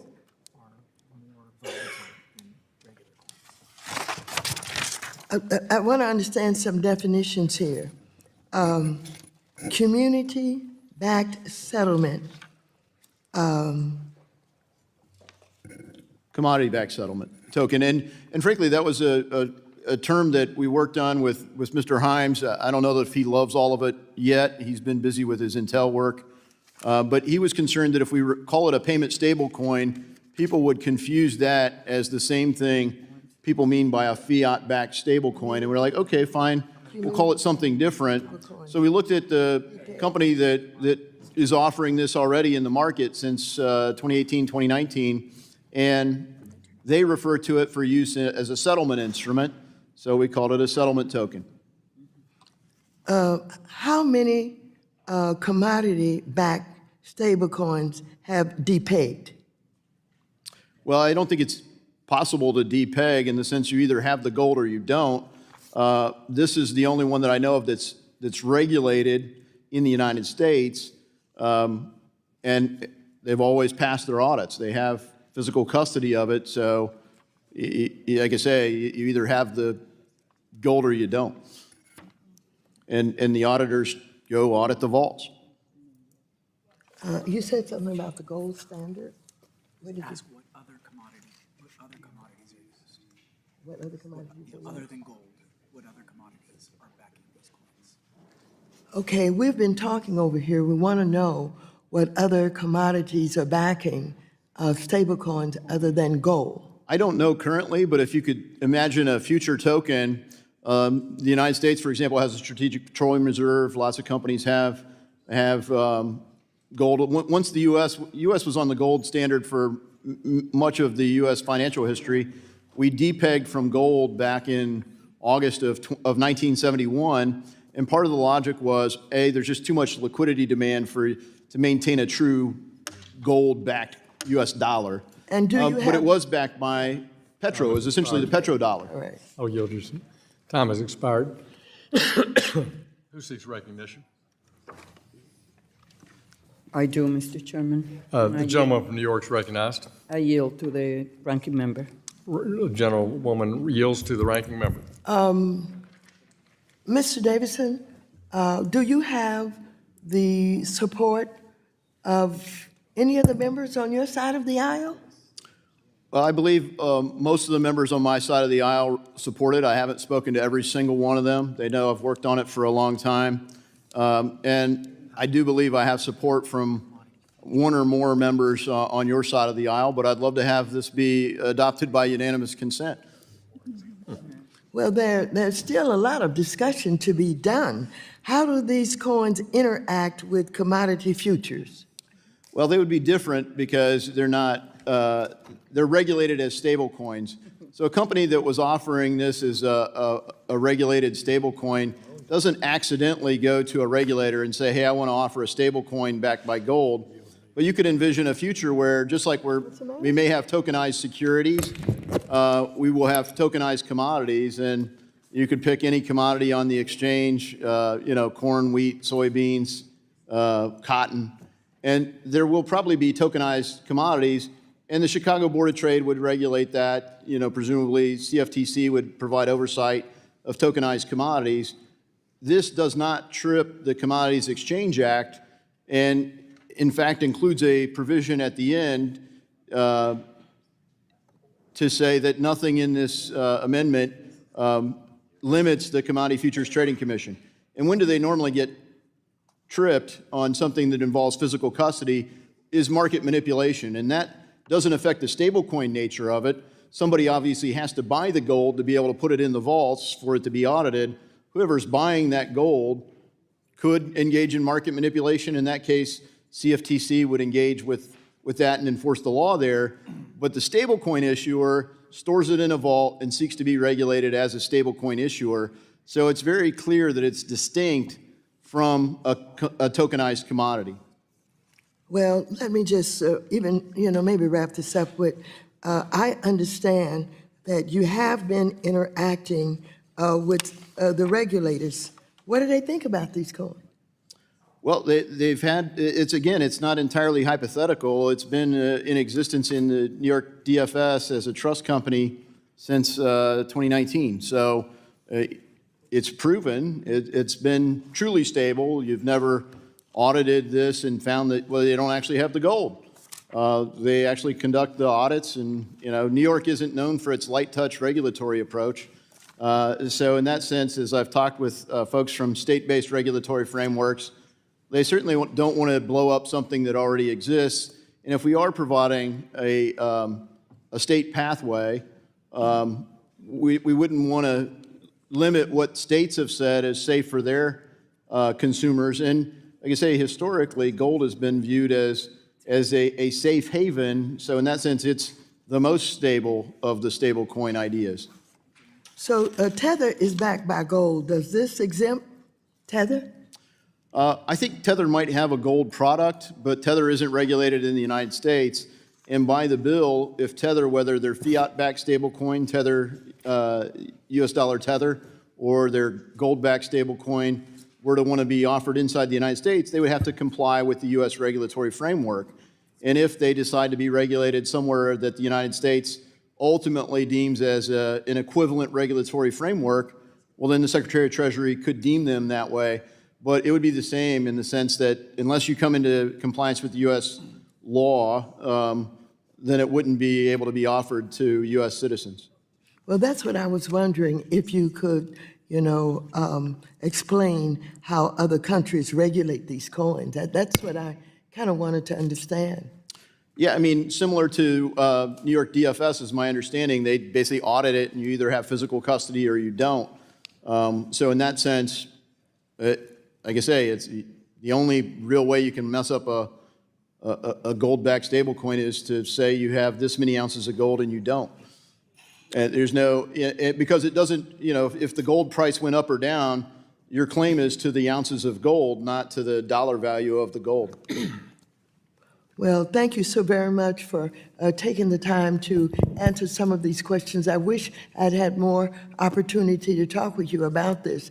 I think that you've put a lot of time in on this issue and other issues relative to crypto. And I respect that you have not only become very expert at this entire subject of crypto and stablecoins in particular. And so I wish that we had had more time to deal with it. I thank you very much. You're welcome. Gentlewoman Back. yields back. Who seeks recognition? If there are no more, I'll recognize myself for 5 minutes. So I want to thank Representative Davidson for his continued work over several years to commit that commodity-backed stablecoins have the ability to operate and continue to do so in the United States. As he noted, the New York BIT license has permitted this since 2019, and this issue has been of importance to particularly our representatives on the committee from the state of New York. Mr. Davidson, if you could answer some questions. It's my understanding that this language is not fully vetted and signed off on in your proposed amendment from the House Ag Committee. Is that your understanding too? Yeah, we engaged in a long-term dialogue. We provided the disclaimer saying nothing limits your jurisdiction. I think the chairman's at a point where he's willing to get there, but there are some staff concerns that they want to be certain that just as the ranking member mentioned, that the settlement in a payment stablecoin or a settlement token isn't confused as a tokenized commodity, right, which would clearly be in the Ag Committee's jurisdiction here in Congress. And, I think that we've satisfied that. I think that some of the Ag Committee members think that it's satisfied, but I do think the staff still has some lingering concerns. Yeah, that's my concern, and I know we've had Democratic engagement on this side of the aisle to work with you on language too in this area. Is that also your understanding? Yeah, my understanding is that one or more Democrats is prepared to support the amendment, but the ranking member says, hey, maybe we'd benefit from more education there. Yeah. So for anybody that's like first hearing about a commodity-backed stablecoin, I appreciate it because even Mr. Himes, who's pretty proficient on fiat-backed stablecoins, didn't understand that it wasn't pegged to the dollar. It was really a token that was matching the ounces of gold.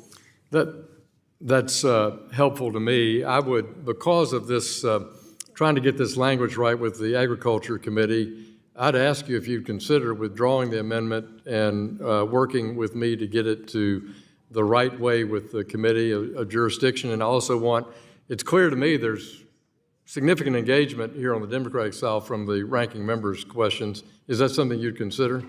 Chairman, especially based on the dialogue I've had with you, with Ag, and now with the ranking member, and frankly a number of colleagues on the other side of the aisle, I'd love to see it make the final passage and adopt it into the framework. I'd be happy to, by unanimous consent, withdraw this amendment.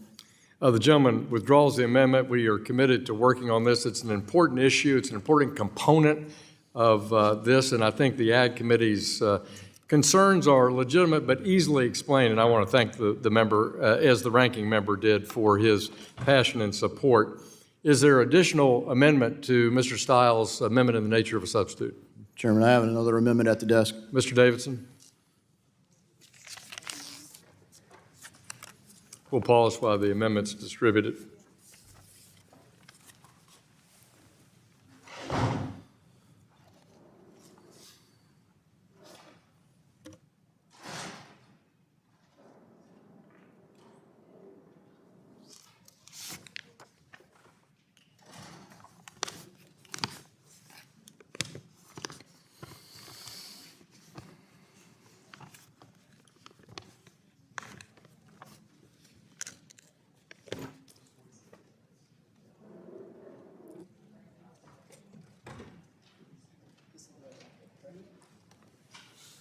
That's the one.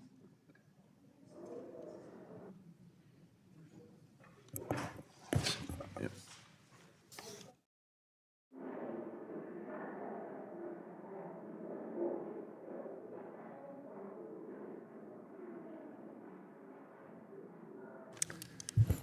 Sorry.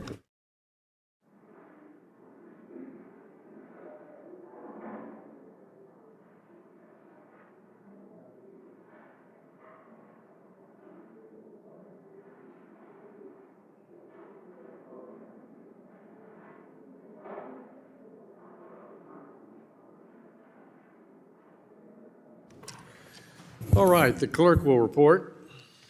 An amendment to the amendment in the nature of a substitute to H.R. 2392, offered by Mr. Davidson of Ohio, designated as 43. The amendment, without objection, will be considered as read, and I now ask the gentleman from Ohio to spend 5 minutes describing his amendment. I thank the chairman. This amendment protects self-custody. It's modeled after my bill, the Keep Your Coins Act, which has massive support throughout the DeFi and crypto community. My amendment explicitly protects self-custody of an individual's assets and their right to engage in self-directed transactions. Section 1 of President Trump's executive order, signed on January 23rd, states in Section 1, subparagraph 1, it says, it is therefore the policy of the administration to support the responsible growth and use of digital assets, including by protecting and promoting the ability to transact with other persons without unlawful censorship and to maintain self-custody of digital assets. Mr. Chairman, the right to transact is not granted to us by any government. Throughout human history, individuals willfully traded, bartered, and transacted with each other, not because they were granted permission by anyone else. So why should a different standard apply to any other currency? I believe that the underlying bill must explicitly protect property rights and the right to transact. Further, self-custody embodies the core principles and the core promise of decentralized finance, or DeFi, empowering individuals with direct control over their own assets, free from intermediaries who can freeze, seize, or otherwise censor them. An account-based system, by contrast, which is the concern here, that will only wind up with an account-based system without this protection, limits the future. Without the adoption of this amendment, I fear that we'll have a repeat of what's gone on where, account-based gatekeepers, banks, exchanges, bureaucrats, regulators can unilaterally dictate access. Those who oppose self-custody are saying they don't really trust you with your own money, but they want custody to be limited to a third party who can effectively be controlled by them. Moreover, there's a very real recent history of overregulation and the consequences that show my concern isn't hypothetical, it's already been happening. In January, the Consumer Financial Protection Bureau rushed a rule trying to limit self-custody and claim jurisdiction for their agency. Or take the FinCEN guidance in 2020, where an unhosted wallet rule was proposed and halted only after 65,000 comments slammed it for threatening privacy and innovation with burdensome requirements. Then, of course, there's Operation Choke Point and Elizabeth Warren's foolish anti-crypto army, which was soundly rejected in the last election. These aren't hypotheticals. They're documented assaults on crypto's potential, proving that self-custody is a necessary shield against a rigged system. I encourage the adoption of my amendment, protecting law-abiding individuals and their ability to have self-directed transactions. That I ask adoption of this amendment, and I yield back. Gentleman yields back. Chairman, I'm going to recognize myself for opening comments on this particular matter, and then I'll turn to my friend, the ranking member. Really, and Mr. Davidson knows this professionally and personally, I really appreciate his consistent leadership on digital assets issues over, I guess the whole time we've served in Congress together. And as the ranking member said, he is clearly a crypto policy member who's done his homework and worked hard on this issue long before we had a president that was supportive of stablecoin bills and market structure legislation. And self-custody is an important part of our agenda in this Congress, and it's certainly something that's recognized as Mr. Davidson noted. It's noted explicitly in the President's executive order, and I know it's something that's being looked at by the regulatory agencies. I was proud to work on language that Mr. Davidson helped author in the last Congress when we did our market structure bill, FIT 21, that protected America's ability to self-custody. The ANS of Mr. Steil today absolutely ensures that self-hosted wallet providers are not considered custodians. It's specifically carved out of this bill, and in that regard, this draft is superior to the work in the 118th Congress and that of the Senate bill. So I would argue that we've made progress. We had self-custody outlined in the market structure bill that passed the House with 71 Democratic votes in the last Congress. And Mr. Steil's amendment in the nature of a substitute that we are considering today and amending today has clearly enshrined in the document that self-hosted wallet providers are not considered custodians. So self-custody will be, in my view, a better fit in our market structure bill that the House will start considering next week when Mr. Steil holds his first hearing on it. How are we voting? And we're currently drafting it. So I look forward to working with my colleague to incorporate self-custody language in our FIT 21 2.0 bill in working with Chairman Steil as the subcommittee begins to address that concept next week with a hearing and then taking in views from both Democrats and Republicans over the month of April. But I do believe that it best fits in market structure, and therefore, and with the progress we made, and I appreciate his help, but I'm going to oppose this amendment.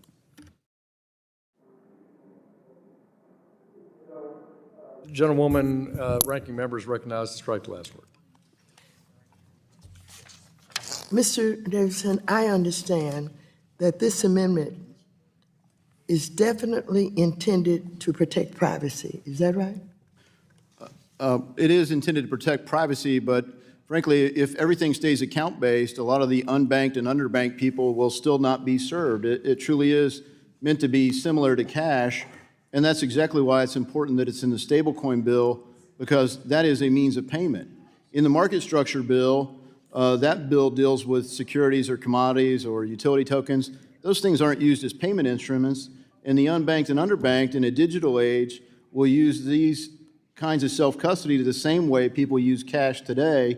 I think that's why we have to protect self-custody. I think when I had an opportunity to raise some questions with you, I asked about regulators, and I'd like to hear you talk about what you have found out from the regulators. What has the interaction been on this issue? Well, thank you for the question. The concern has been that some regulators have tried, in the name of protecting consumers, said, we don't want you to have access to that. They feel comfortable with an account-based future, an account-based future that a lot of people have drawn to the crypto industry because they don't like the account-based present. They want to be able to direct their own payments in a digital age the same way they do with cash. There's a reason they're not always participating in the current financial system. And if all we do is create a digital replica of the current financial system, frankly, the space isn't even that interesting.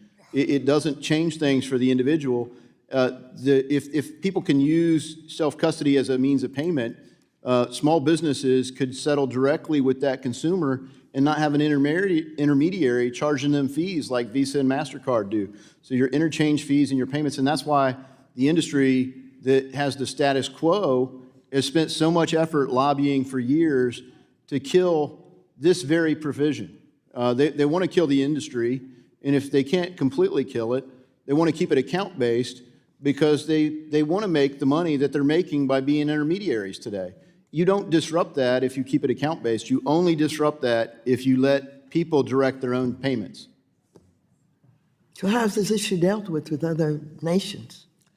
Well, in other nations, it's protected, and I mean, that's why when you look at Tether, Tether's 90% of the transaction volume in stablecoins today.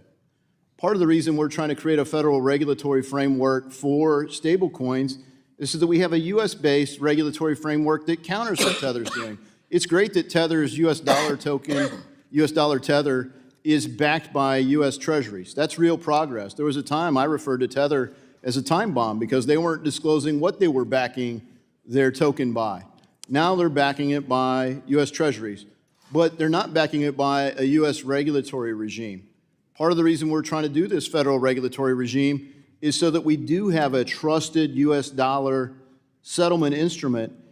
And my point is a lot of people want to interact with that in a way where they control their money, not some account that they're sitting there working with the same way that they're rejecting banks today. They're rejecting that account-based future in the crypto world. That's where self-custody is. And the reality is that's never going to be the majority of the market. The majority of people want their money kept safe by some other custodian at a bank account or something similar to that. But they will want to control some of it. And this is exactly what this amendment does. So let me just put the question to you. Are you asking for support? Yes, ma'am. You would like support? I would love unanimous support. I understand the chairman isn't yet ready to provide it, but candidly, part of the reason he isn't is he fears that he will lose support from Democrats. Thank you very much. I yield back. Gentleman yields back. Others seek recognition. Mr. Liccardo from California, recognized to strike the last word. Thank you. To strike last word. Thank you for the amendment, Mr. Davidson. I know you're very thoughtful, and I appreciate your passion for self-hosted wallets and the ability they give individuals to engage in this very important industry in a way that is on their own terms. My concern is the breadth of the language as we look at the terms may not issue any rule or order that would impair. And I know how courts are going to interpret something that broad. And I think that's really broad, particularly in a post-Chevron world. And I think no matter how imperative the need for regulation might be for something we might all agree about, for example, around cybersecurity, for example, or national security, or systemic financial soundness, or fraud prevention, or even just someone invents a mechanism to help somebody who's got a self-hosted wallet and they've lost their key and they can somehow get their key back. We've all heard about those disaster stories.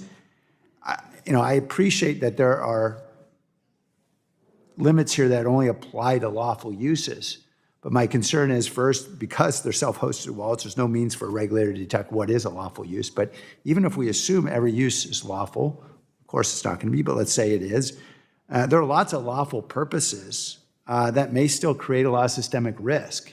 And we may still really need some regulation. So I'm just concerned about signing on to something this broad. And I appreciate... Would the gentleman yield? Certainly, yes. I think the impair language is important because, frankly, when I was first introducing the Keep Your Coins Act, which is a standalone bill, the Canadian truckers were being blocked from accessing their bank accounts in Canada because they were protesting COVID. Now, Canada doesn't have the same Bill of Rights that we have in America, but we did see people filtered and censored and, frankly, surveilled in ways.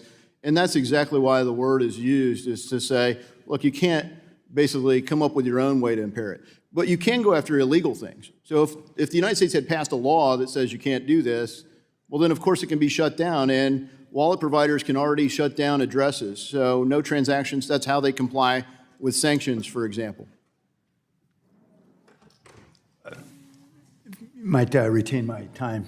I appreciate the point. However, as I mentioned, I'm very concerned that ostensibly lawful uses can still pose systemic risk. I understand your concern. For that reason, I won't support it. Thank you. The gentleman yields back. The gentleman yields back. Who seeks recognition? The chairman of the committee, Mr. Steil, is recognized to strike the last word. Thank you very much, Mr. Chairman. Just want to echo my comments. I align myself with your comments, Chairman Hill, but want to reiterate in the full room, my commitment to work with my friend and colleague, Mr. Davidson, on this in particular as we enter the robust conversation that I know is in front of us in the market structure bill. I think there's some real opportunities to make sure that we get this language right. I think self-custody, there's an absolutely important role that it plays, and I'm committed to continuing working with you, although I won't be supporting this amendment here tonight. With the gentleman, yield? I yield to the chair. Yeah, let me just add one other point that my friend from Ohio certainly knows, which is he's recognized the improvement we made in your draft, Mr. Chairman, about an important component that is a change, which was that self-hosted wallet providers are not custodians. And I just would offer to both of you that if you have additional language changes within the context of what we're talking about today that's, more narrow, but at the same time moving in the right direction that you heard from Mr. Liccardo and others, we're open to hearing that as well. So I yield back to the gentleman from Wisconsin. And I'll yield back to the chair. Gentleman yields back. Who else seeks recognition on Mr. Davidson's amendment on self-custody?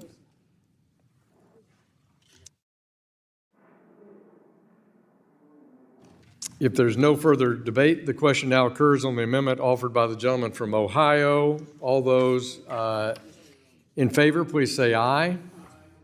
Those opposed, say nay. Nay. In the opinion of the chair, the nays have it. The nays have it, and the amendment is now adopted. I ask for a recorded vote, please. The gentleman from Ohio requests a recorded vote. All those in favor of a recorded vote, raise your hands. A sufficient number have raised their hands. A recorded vote is so ordered. Pursuant to subsection C5 of Rule 3 of the committee rules, further proceedings on that amendment are postponed. Is there another amendment to Mr. Steil's amendment in the nature of a substitute? Seeing no further amendments, without objection, the previous question on the substitute is ordered and recorded votes on the pending amendments have been postponed.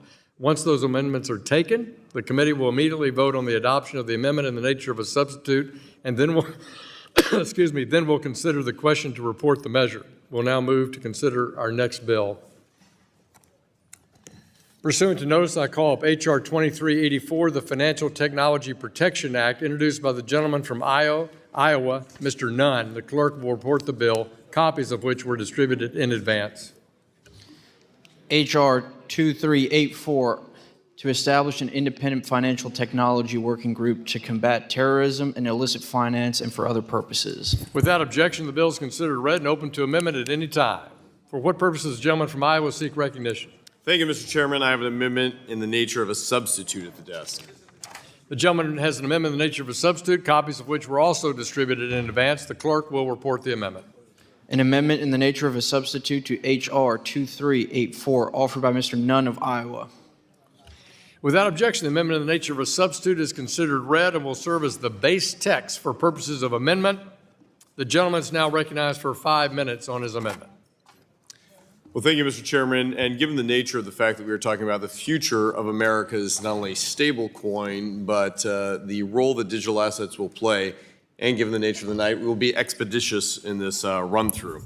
First of all, I want to thank everyone who has been a partner in moving Financial Technology Protection Act of 2025, H.R. 2384, forward. It's a privilege to lead it, but I know this is done with a lot of work on both sides of the aisle. Let's be clear. Blockchain technology and digital assets are here to stay. The U.S. can be a leader in this. We therefore must create an environment where our innovators can both thrive here domestically in the United States without being exploited by our adversaries abroad. The transparent and traceable nature of blockchain enhances our law enforcement's ability to combat both cyber crimes as well as recover funds that may be stolen from those in our community and those that might actually fuel, through illicit means, our enemies. These capabilities have already led to massive forfeitures, seizures of illicit funds, and high-profile prosecutions.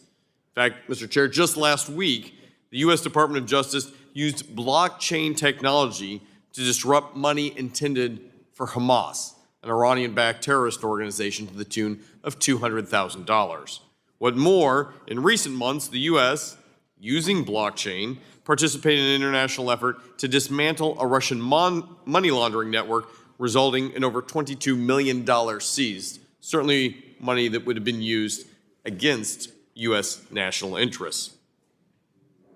Unfortunately, as someone who serves as a counterintelligence officer, I've seen firsthand how many times terrorists and adversaries have exploited technology for the purpose of illicit money laundering.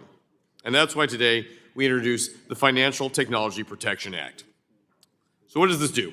First of all, it is the result of bipartisan effort to establish working groups of key federal agencies, intelligence experts, private organizations, private sector leaders, academics, and others who can work to combat terrorism and illicit financing on a digital platform using the best possible technologies and practice procedures in place to drive this to the cutting edge. Together, these professionals will help develop legislation and offer a regulatory proposal to strengthen anti-money laundering efforts and address security risks to prevent illicit financing activities in the United States. Now, these efforts are essential in protecting not only our financial system, but also in holding those bad actors who are also competing in this space, whether they be in Moscow, Beijing, Pyongyang, or Tehran.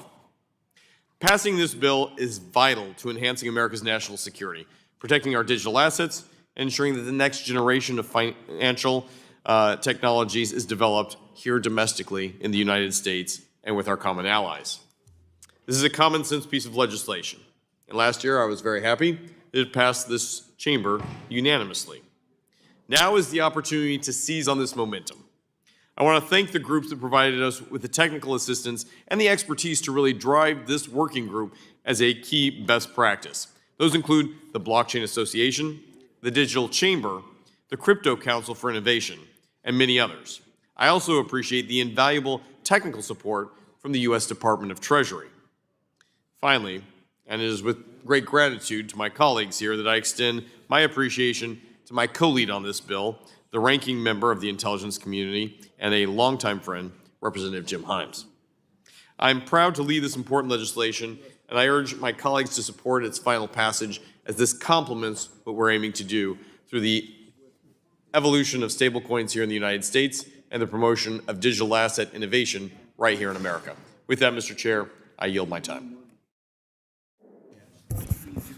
Thank the gentleman for his work. Gentleman yields back. Who seeks recognition? Mr. Steil.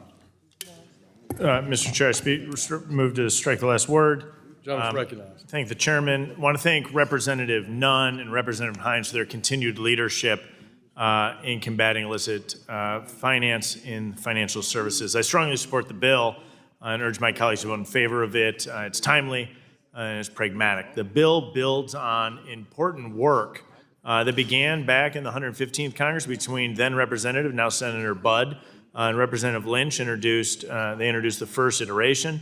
Since then, the legislation's gained strong bipartisan support because the threat is not theoretical. The threat's real. It's complex. It cuts across political and partisan lines. And today's updated legislation strengthens the original framework by establishing an independent financial technology working group to combat terrorism and illicit financing. The working group represents a practical, targeted mechanism.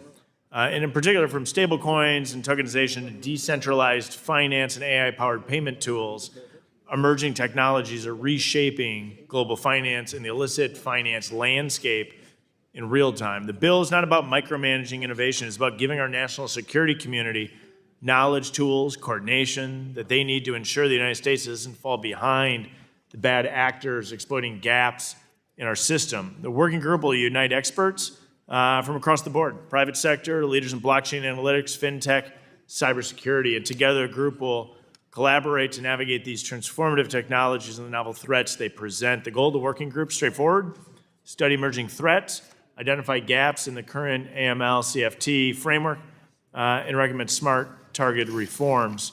To report annually to Congress gives us clarity and ability to move forward in that doesn't grant sweeping new authorities or force emerging technologies into outdated regulatory frameworks. Instead, it's recognizing really our greatest asset in combating new threats is far better where information and collaboration are stronger. By building on the foundation laid by previous iterations, This creates a clear, thoughtful, and forward-looking next steps to secure the future of American finance while preserving the innovative spirit that drives it. Appreciate the work of Representative Nunn, Representative Himes. This kind of bipartisan, nonpartisan, really, work that's being done here to combat illicit finance is worthy of our of our support. And I encourage my colleagues to vote in favor of the bill. Mr. Chairman, I'll yield back. Gentleman yields back. Is there anyone who seeks recognition to speak on the amendment and the nature of a substitute?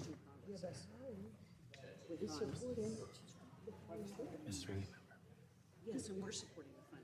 Ms. Ranking Member. We're supporting this bill, we're just adding an amendment. Are you gonna call for your amendment? Hey, Maxine. Well, you want us first to speak on the bill? Okay. She's not going to speak. Okay.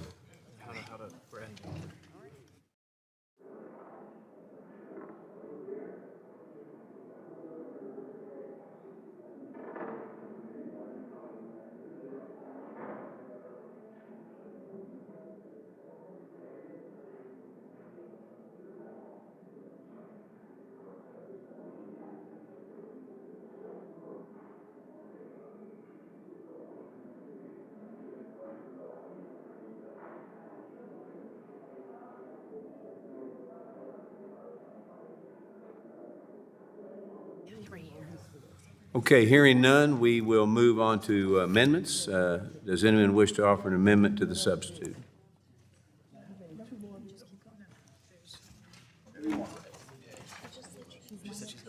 Okay, right here. Hearing none, the question now occurs on adoption of the amendment in the nature of a substitute offered by the gentleman from Iowa, Mr. Nunn. All those in favor shall signify by saying aye. All those opposed shall signify by saying nay. In the opinion of the chair, the ayes have it. The ayes have it, and the amendment is the nature of a substitute is adopted.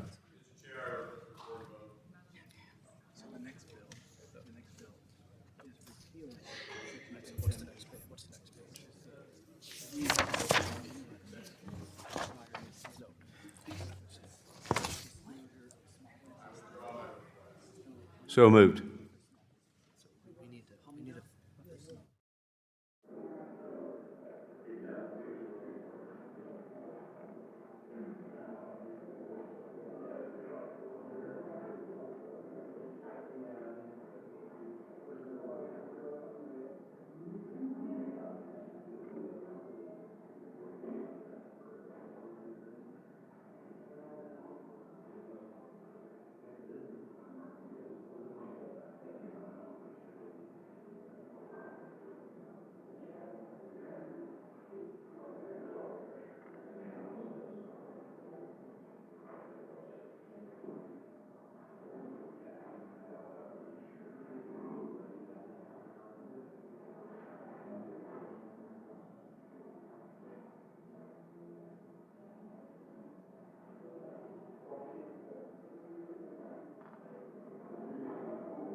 Okay, the question now occurs on ordering the bill H.R. 2384 as amended, reported to the House with favorable recommendation.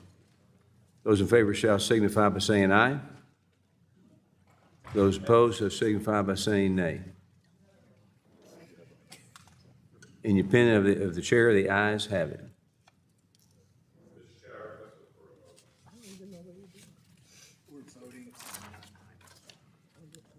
A recorded vote is requested, and all those in favor of a recorded vote, raise your hand.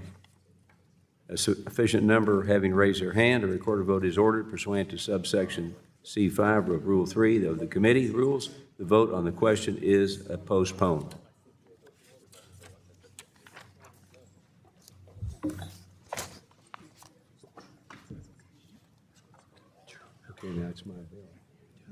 Statement. Okay, well, got it.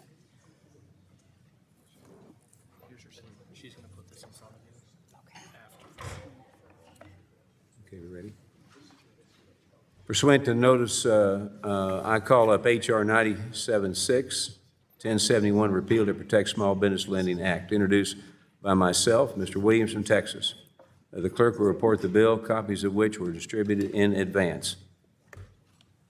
H.R. 976, to repeal the small business loan data collection Without requirements. objection, the bill is considered read and open to amendment at any point. Yeah. I now recognize myself. I want to thank Chairman Hill for including my legislation in today's markup, as well as all of my colleagues who have co-sponsored this important effort. This critical legislation will put a stop to the excessive and unnecessary collection of personal information from small business loan applicants, safeguarding entrepreneurs from intrusive reporting mandates.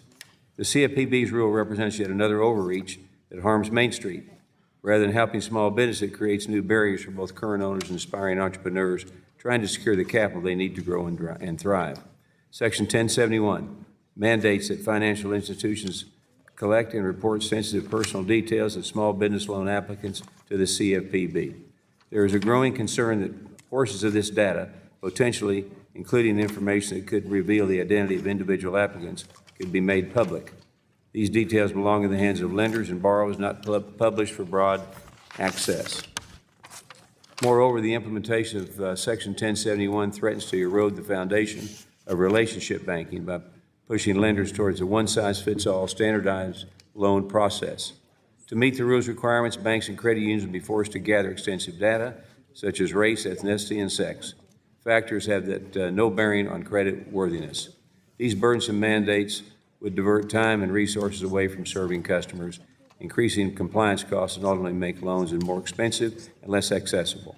We must not allow privacy and common sense to become afterthoughts in the small business lending process.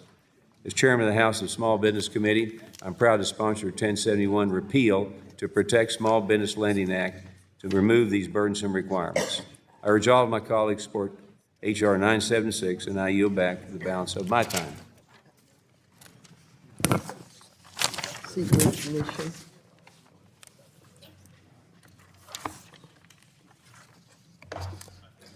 I have an amendment in the nature of a substitute, copies of which have been distributed in advance. Clerk will report the amendment. An amendment in the nature of a substitute to H.R. 976, offered by Mr. Williams of Without Texas. objection, the amendment in the nature of a substitute is considered read and will serve as base text for the purpose of amendment. Is there anyone who seeks recognition to speak on the amendment in the nature of a substitute? Gentlelady from Texas. I move to strike the last word. You're going to yield to the... This bill that seeks to repeal the Consumer Financial Protection Bureau's long overdue small business lending data rule is yet another attempt by Republicans to thwart necessary progress towards a more equitable and inclusive lending environment. CFPB's small business lending rule requires lenders, including banks, credit unions, and other non-bank lenders, to collect and report certain data on small business loan applications. This critical CFPB rule was required by Section 1071 of the Dodd-Frank Act, and I was pleased to work closely with Ranking Member Velasquez to ensure that section was included. We have seen how helpful the Home Mortgage Disclosure Act, or HMDA, has been in providing transparency to the mortgage market, helping regulators to identify discriminatory practices like modern-day redlining. So we drafted Section 1071 to provide similar transparency to the small business lending market. In the early days of the pandemic, we saw how the biggest banks prioritized their concierge clients in the first round of the Paycheck Protection Act, that is the PPP, leaving millions of small business, especially those owned by women and people of color, out of the program. So I worked hard with Ranking Member Velasquez and former Treasury Secretary Mnuchin to secure a $60 billion set-aside for community financial institutions including MDIs and CDFIs, to ensure PPP loans reach these underserved businesses. Many more were helped, but recent research found that Black-owned small businesses were 9% less likely to receive a PPP loan compared to white-owned firms. Make no mistake, if we had this CFPB small business data rule in place before the pandemic, we would have had much more data on who was receiving support and who wasn't. And Congress should have taken additional measures to ensure underserved small businesses got the support they need. CFPB's rule is an important step towards transparency and fairness in small business lending. I appreciate that the CFPB is phasing this rule in, giving community banks and credit unions adequate time to prepare to comply with the rule. But the arguments that this rule will stop small business lending is a red herring. Again, financial institutions have complied with HMDA for decades, and yet they continue to make mortgage loans. Greater transparency will promote diversity and ensure that all businesses have a fair chance to thrive. Republicans are fighting to repeal this rule, not because it burdens small lenders, but because the largest financial institutions don't want to collect this data. And let's be clear about why they don't want accountability. It's because they want to continue discriminating against Black and brown business owners without consequences. If lenders weren't engaging in discriminatory practices, they wouldn't be afraid of reporting this data. Their resistance to transparency is itself evidence of the problem. If members of this committee truly care about small businesses and want them to have access to credit in a transparent, fair marketplace, then you must oppose this bill. I urge all members to vote no, and I yield back. Is there anyone else who would like to be recognized? Mr. Chairman. Mr. Chairman. Gentleman from Kentucky. Move to strike the last word, Mr. Chairman. Mr. Chairman, thank you so much for your leadership on H.R. 976, the 1071 repeal bill. You are a business person. You understand the importance of access to credit. And so there's no one on this committee that understands the damage that 1071 will do to small businesses and entrepreneurs than you do. And so I appreciate your leadership, both on this committee and as chairman of the Small Business Committee. And I urge my colleagues to support Roger Williams' bill, H.R. 976, the 1071 repeal to protect Small Business Lending Act. Small businesses, as everyone hopefully knows here, are the backbone of this country. We all need to work tirelessly to protect their privacy and access to banking services. Unfortunately, 1071 section of the Dodd-Frank Act introduces unnecessary regulatory burdens, compromising the privacy of small business owners and reducing access to affordable credit for small businesses. The federal government should not be mandating burdensome data collection that interferes with the relationship between financial institutions and the small businesses that they serve. Community financial institutions understand the small businesses in their local communities, and they offer them loans that are highly customized to their financial needs. Much more customized, by the way, than mortgages subject to the HMDA law. As was evidenced with the Paycheck Protection Program, financial institutions are more than pulling their weight in the small business lending marketplace, and they do not need more red tape that interferes with this critical work. Furthermore, requiring financial institutions to collect detailed personal data on small business borrowers raises serious privacy concerns that Section 1071 leaves largely to the discretion of the Bureau. And the Bureau, under former Director Chopra, demonstrated in their final rule on 1071 that they will not adequately safeguard this data and ensure it cannot be used to identify small business owners and the loans they are receiving. This is very troubling, given that the Bureau had a massive data breach by one of their own employees. So the CFPB could not protect data that they did have, and then went on to finalize a rule collecting even more data. Concerningly, the final rule implementing 1071 shows that wide data is collected will be abused by partisan administrations to further increase costs for lender. Former Director Chopra circumvented the intent of Congress, who statutorily required 13 data points and mandated the collection of 81 separate data fields. That's why there's a lawsuit, and that's why this law will likely be struck down in the courts, and this regulation will be struck down in the courts. Forcing financial institutions to gather and report this unnecessary data means higher costs, which are ultimately passed on to small businesses. As an American Bankers Association survey of banks said, one-time cost to implement the rule would range from $113,000 to as high as $7.5 million, with ongoing compliance costs potentially as high as $2 million.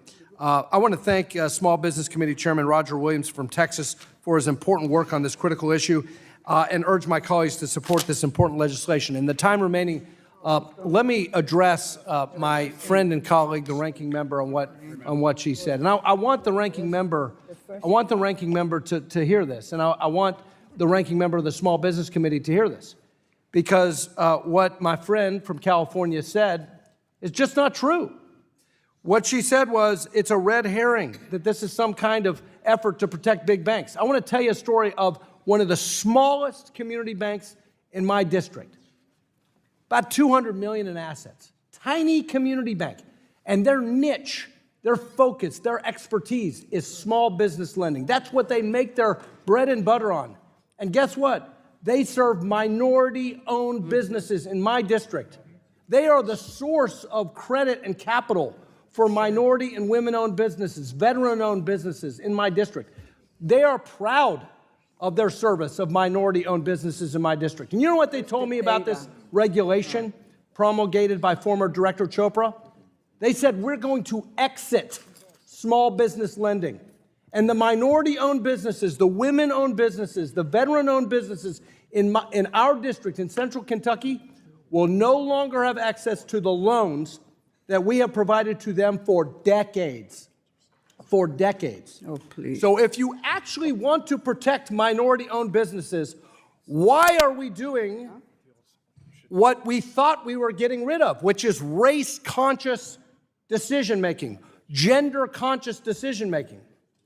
We should be evaluating the creditworthiness of business owners based on the content of their character, based on their creditworthiness, not based on their race, not based on their gender, not based on their sexual orientation, based on their merit, based on the fact that they are proud, profitable, minority-owned Would the businesses. gentleman yield? In a minute, I think Yes. you'll have your time. We should get away from race consciousness in America, and we should repeal 1071 because of its race bias. And we should protect the small community financial institutions like my constituent who supplies credit to those minority-owned businesses based on their character. I yield back. Mr. Chairman, I move to strike the last word. Is there anyone else who would like to be recognized? Yes, Mr. Chairman, I would like to strike the last word. Recognize the gentlelady from New York. Thank you, Mr. Chairman. Here we go again. Another Congress and another attempt by my Republican colleagues to tear down Section 1071. Last Congress, Republicans couldn't nullify this rule through a Congressional Review Act. So here they are, attempting to block it through another means, this time through repealing the underlying statute altogether. As a conferee on the Dodd-Frank Act and one of the central architects of this section, I understand better than most that what this section does, and perhaps more importantly, what it doesn't. Through my time as both chair and ranking member of the House Small Business Committee and a senior member of this committee, I have seen for far too long women and minority-owned small businesses experience obstacles in accessing capital. Indeed, this morning, we held a hearing about access to capital in the Small Business Committee.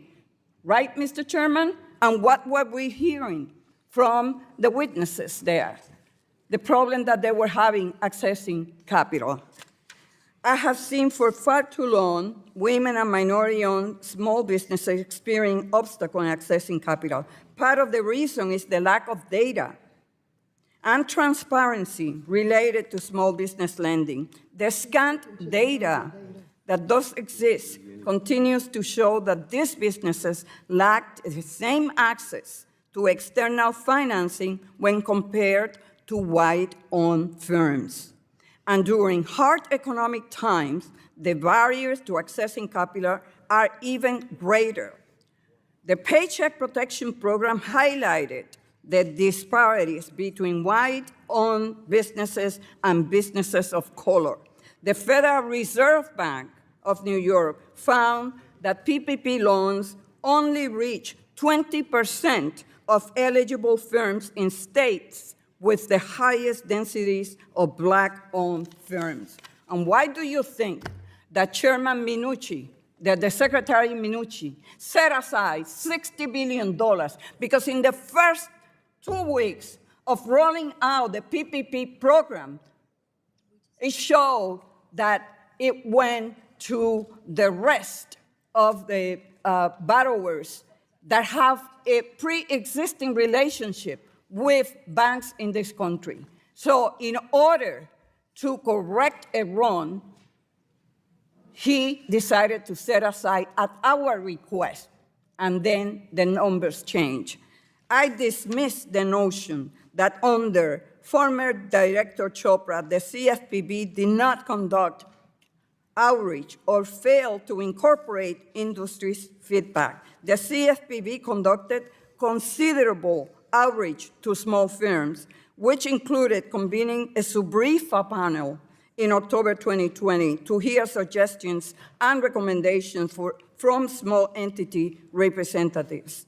This was in addition to adhering to the required APA notice and comment process where the Bureau considered thousands of public comments. The arguments in support of this legislation centers on the notion that the rulemaking is excessively burdensome for smaller institutions. However, Director Chopra appeared before this committee and told us that approximately 2,000 banks are exempted from the rules reporting requirements. So I don't know what you're talking about. Just like the data requirements for HOMDA did not negatively impact the mortgage lending industry, this rule will not be detrimental to the small business lending market.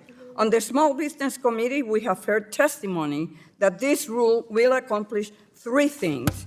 First, this rule will help the market better address both the lack of access to affordable capital and the rise of irresponsible lending by enabling everyone in the financial services arena to see which financing models are successful. Second, it would allow lenders to help tailor their products and services to meet their borrowers' needs. And third, it will spur additional investment in small businesses without having to create another government program.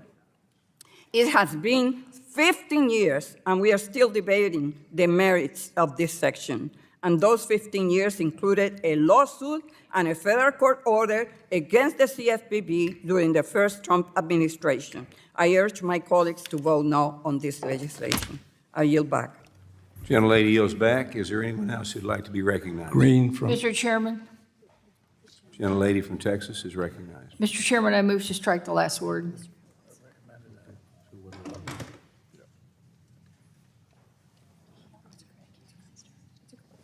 You can proceed.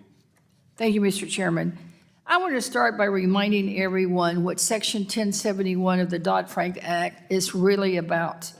It's about access to the American dream, about whether a woman in rural Texas, a Latino entrepreneur in Houston, or a first-generation immigrant in San Antonio can walk into a bank and get a fair shot at a small business loan. That's what Section 1071 was meant to protect. It's about fairness, transparency, and equal opportunity. It's about shining a light on who is being approved and who is being denied and why. Unfortunately, that has made some people uncomfortable, and that's obvious, and some of the remarks haven't been made. Uncomfortable to the point they want to now do away with this rule. So now, instead of focusing our efforts on fixing disparities in lending, We're here today debating whether to repeal the very tool that helps us expose and address these disparities. Repealing 1071 doesn't help small businesses. It helps lenders hide the truth. I represent one of the most diverse districts in the country. I know firsthand how hard it is for many minority and women-owned businesses to get financing. And it's not because they don't have good ideas or a strong work ethic. It's because of barriers built over decades, bias, discrimination, and lack of access. I was born and raised in rural South Texas. I saw small businesses struggle to survive, not because they lacked a ban, but because they simply couldn't get a loan. In many rural towns, there aren't banks and credit unions on every corner like there is in the big cities. Sometimes there's only one bank or none at all. You may have to go to the next town to do your banking. And even in Houston, where I live now, many small businesses during the pandemic couldn't even get a PPP loan. We had to go in and do a carve-out to force the banks to provide loans to small businesses. That's why Section 1071 matters. It gives us the data we need to determine who's being left behind and to take action. A transparent market will be a competitive market. With transparency in lending, banks are driven to compete and offer better terms. We need to stop pretending that the status quo is neutral. Frankly, it's not. The data shows that minority-owned businesses were less likely to receive loans during the pandemic. This has already been talked about. And that's not just a talking point that we're using, it's a fact proven by the data. Repealing 1071 is just another attempt to keep us in the dark. As I've said before, discrimination flourishes in the darkness. Transparency is what makes a market fair, competitive, and accountable. Let's call it what this is, a backdoor attempt to undermine the Consumer Financial Protection Bureau and roll back protections for our most vulnerable entrepreneurs and communities.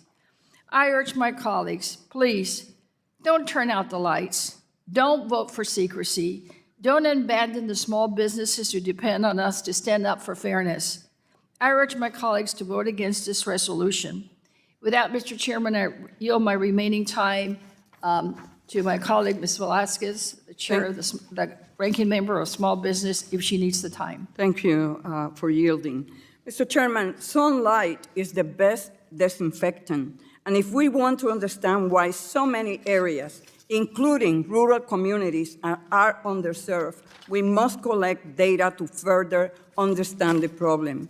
It is incorrect and disingenuous to say that the final rule has 81 data fields that an applicant needs to complete. You are misconstruing multiple selections or answers to a single question. An applicant can have multiple answers to a question, but it's still only one data point. You cannot count multiple answers as multiple data sets. I yield back. Thank you, and again, I urge all my colleagues to vote against this amendment. It is about fairness, it is about opportunity, and it's about the American dream for all. Thank you. With that, I yield back, Mr. Chairman. Gentlelady yields back. Is there anyone else who'd like to be recognized? Thank you, Mr. Chairman, and thank you for working on H.R. 976. This is really important to me. I've spent so much of my life working in community banking. I mean, decades. Starting out in investing in a bank in the deep Mississippi Delta. Towns like Wilmot, Arkansas, population maybe 400, 70% African American. Eudora, Arkansas, maybe 1,400 people, 90% African American. For years, I worked in those communities. I know how people in business and households manage their money, worked every day to put food on the table, how they used banking services. And I know from personal experience the problems in trying to implement 1071. You know, it wasn't a cakewalk. Our great ranking member of the Small Business Committee in her advocacy for this bill said it right. It's been 15 years. It's because Mr. Obama didn't put this rule out. Mr. Richard Cordray didn't put this rule out. President Trump and his directors in those 4 years, they didn't put that rule out. It took a lawsuit against the CFPB from the left to get Rohit Chopra to take on this rule because it's complicated and it's really tough and it has negative connotations on people trying to borrow money, like my friend, Mr. Barr, outlined from personal experience in his district. 1071 was amended to require depository and non-depository institutions to report data. And the data points are all-encompassing. 81, it's true. Sorry to say it's 81 data points. And when you compare it to the Home Mortgage Disclosure Act, which is used as its model on 1 to 4 family home loans, that's only about 40 data points. But it's absolutely one of the most expensive rules small banks try to compete with. But what's the difference, Mr. Chairman? There's a big difference. A home mortgage is a homogeneous product. Because of the federal secondary mortgage market, it's a cookie-cutter product. The underwriting points are well known. A small business loan is exactly the opposite. Every small business loan is different. Is it secured by commercial real estate? Is it secured by furniture and fixtures? Is it secured by equipment? They're all different, whether it's an ag small business loan, starting a new pizza restaurant, starting a home-based business, they're all different. And therefore, they're subject to a lot of different credit characteristics. But it's not based on race or gender. It's based on complexity of trying to do the underwriting in small business. It's very challenging. And it's very different from the Home Mortgage Disclosure Act on a very cookie-cutter thing called making a mortgage secured by a home. And if I traveled over the last 3 months, it's the single biggest concern of our community banks is 1071. I know Chairman Barr agrees. I know members have traveled and heard the same thing because they believe it will drive them out of the small business lending business. It will be too costly, too complicated. Borrowers will be turned off by it. And I know the loyal opposition will say, well, this is just voluntary. You don't, the rule says you don't have to report it, but the rule also says if you don't report it and we find there's a pattern of your bank never reporting data because you say all the small businesses decline, they're going to presume they were coerced, making that relationship between the bank and the borrower even more difficult. So I really commend Chairman of the Small Business Committee, Roger Williams, for saying we should not implement this rule. And I've urged the Trump administration, we should not implement this rule. It needs to be modified. Community banks will be driven out of the small business lending business. You'll have borrowers who will actually say it's not a small business loan, it's a real estate loan, to avoid this disclosure. And finally, who will be the beneficiaries? Less regulated online small business lenders, and you'll take the last profitable community-based business away from the community banks. Community banks need every loan they can get to serve their community. And so I'm supportive of Mr. Williams. I oppose this rule, and I yield back the balance of my time. Chairman yields back. Is there anyone else who'd like to be recognized? Green from Texas. Recognize Congressman Green from Texas. Thank you, Mr. Chairman. I appreciate those who have spent their lives working with people of color. I've spent my life being a person of color. I know what invidious discrimination looks like. I know what it feels like. I know what it smells like. Example, I and several of my colleagues, upon graduating from law school, decided that we would open up a business as lawyers. We went to a bank and we received a loan. We paid it back timely, never missed a payment, and decided that we would get a second loan. The loan officer looked at our documentation, knew that we paid back timely, never missed a payment. And the loan officer denied us the second loan. We made a plea. Why? The loan officer said, because you shouldn't have had the first loan. I know what invidious discrimination is like. Thank you for working with people of color. I've lived my life as a person of color. There is no one so blind as he who won't see, not he who can't see. You choose not to see the invidious discrimination that exists in this society. It is not a meritocracy. It is a society where skin color makes a difference. I've lived my life in this skin. You see a different world, and you choose not to see the invidious discrimination. And not only do you choose not to see it, you choose not to allow the necessary empirical evidence that can present it to you in great clarity. You choose not to see that. You would do everything that you can to avoid having the empirical evidence presented. I dare you, dear brother Mr. Barr, if you're serious about what you said, I dare you. Let us do some testing. Testing reveals the facts. Testing shows that persons of color who are eminently qualified will get loans and pay more points, get less money, eminently qualified than a white person. Mr. Barr, I dare you to challenge me, and let's do this. Let's do the testing. I also dare you to look at H.R. 166, the Fair Lending for All bill that passed this House under the leadership of the Honorable Maxine Waters. That bill makes it a penalty to defraud a customer who is acquiring a loan. Currently, if you defraud the bank, there's a $1 million penalty that you can pay, and you can go to prison. But if the bank defrauds the customer because of invidious discrimination, then you have a lawsuit. Mr. Barr, you and I are friends. Nothing that I said was intended to degrade or demean you.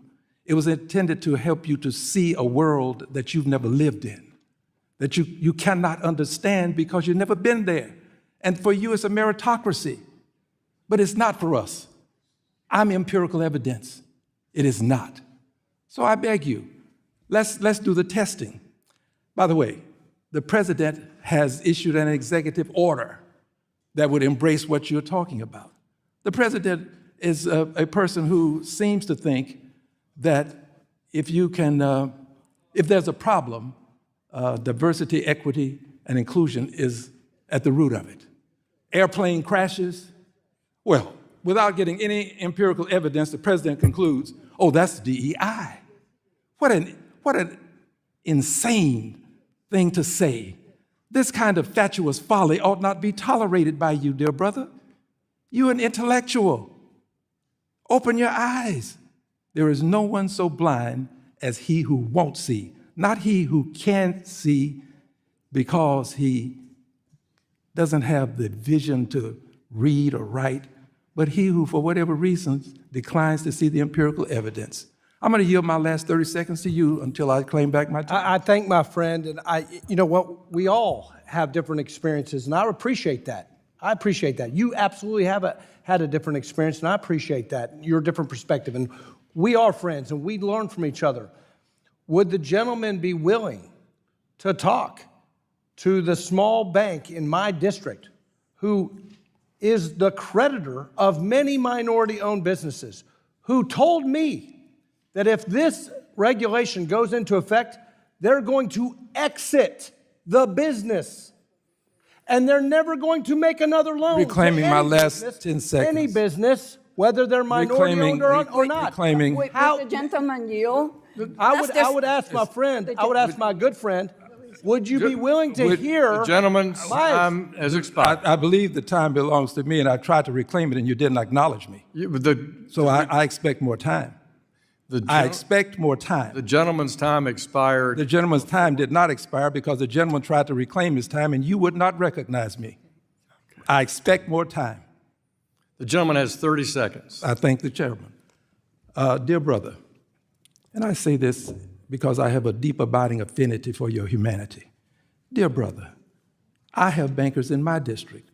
They are small banks because they are minority banks.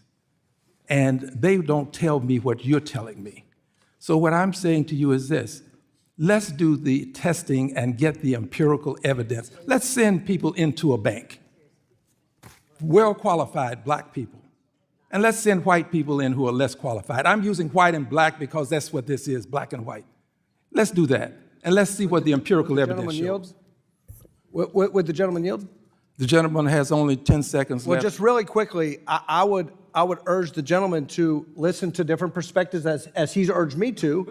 And one of the different perspectives is that And the small gentleman's community time has banks expired again. will leave the business of lending to small businesses, including minority-owned The gentleman's time businesses. has expired. I invite the gentleman The to gentleman carry seeks this someone to conversation. yield time to him. Who seeks recognition? Hearing none, we'll move on to amendments. Mr. Chair, Mr. Chair, Mr. Chair. Yeah, Dr. Foster, yeah, I'd like to be recognized. the gentleman's recognized. Yeah. First off, I have learned a heck of a lot in the last few minutes just watching the scars that have taken so long to heal. And Could you speak in your mic, please? Yeah, okay. I'm going to remember forever the last several minutes watching, good people just describe the scars my experience with small banks was a young kid, excellent experience.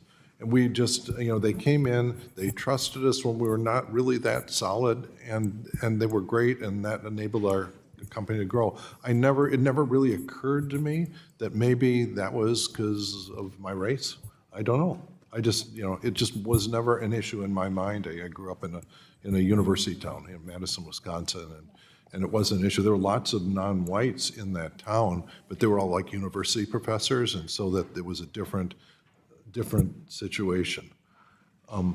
So I'd like to yield equal time to both of these two gentlemen to continue that discussion, because we have a lot to learn from each other in this. And so, do you want to start first, Andy, and just say, but try to split the time? I thank my friend, the gentleman from Illinois, and I appreciate the conversation because it's true. We all have different experiences, and we do need to learn from each other. The point that I'm making is that what I am being told by my constituents, who are small business lenders, is that the burdens associated with the 1071 data collection rule will force them to exit small business lending. Now, these are the very same lenders that are the principal source of credit for minority-owned businesses in the community which I represent. My question to my friend, who has a deep understanding of invidious discrimination, and I respect that, and I respect his opinion about that, why would the gentleman want that? Why would he want creditors, lenders, American dream providers of minority-owned businesses to leave the market? To me, that is counterproductive to the goal, which is to defeat discrimination, to defeat invidious discrimination. That's what we want. We want the American dream for every American based on the content of their character. Okay, all right. Now, That's what we want. I'd like to reclaim my time and give it to Mr. Green. Thank you for yielding. Dear sir, it probably has not occurred to you that the banker that you're talking to has engaged in invidious discrimination. And it probably has not occurred to you that that very banker knows that if he produces the empirical evidence, it will expose him as a person who has not engaged in fair lending. This is what happens. And you've cultivated a climate in this country wherein all you have to do is indicate that this is going to cost us too much to handle paperwork, when it's costing the persons who are trying to get the loans a lack of a home to build equity in so that they can send children to college.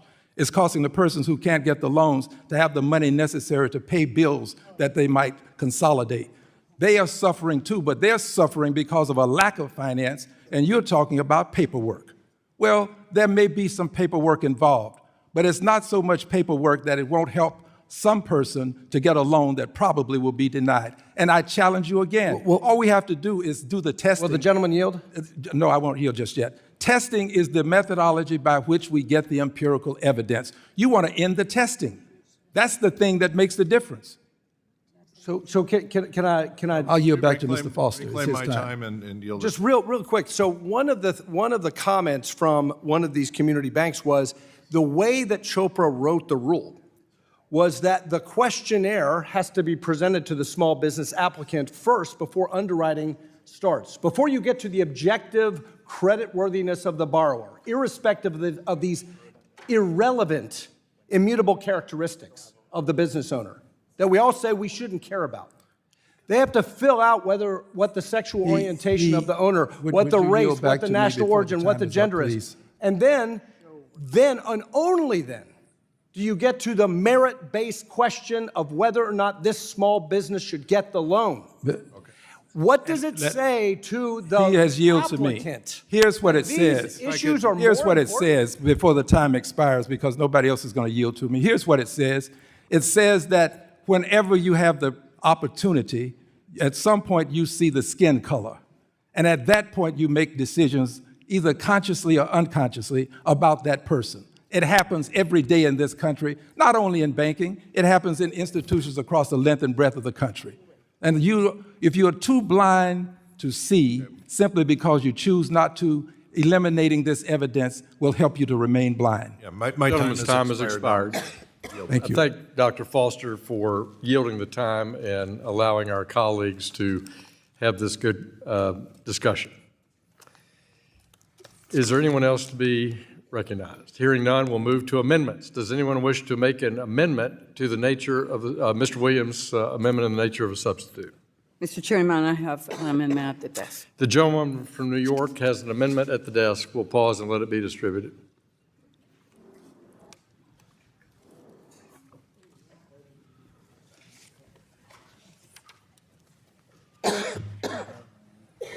You need another water or something?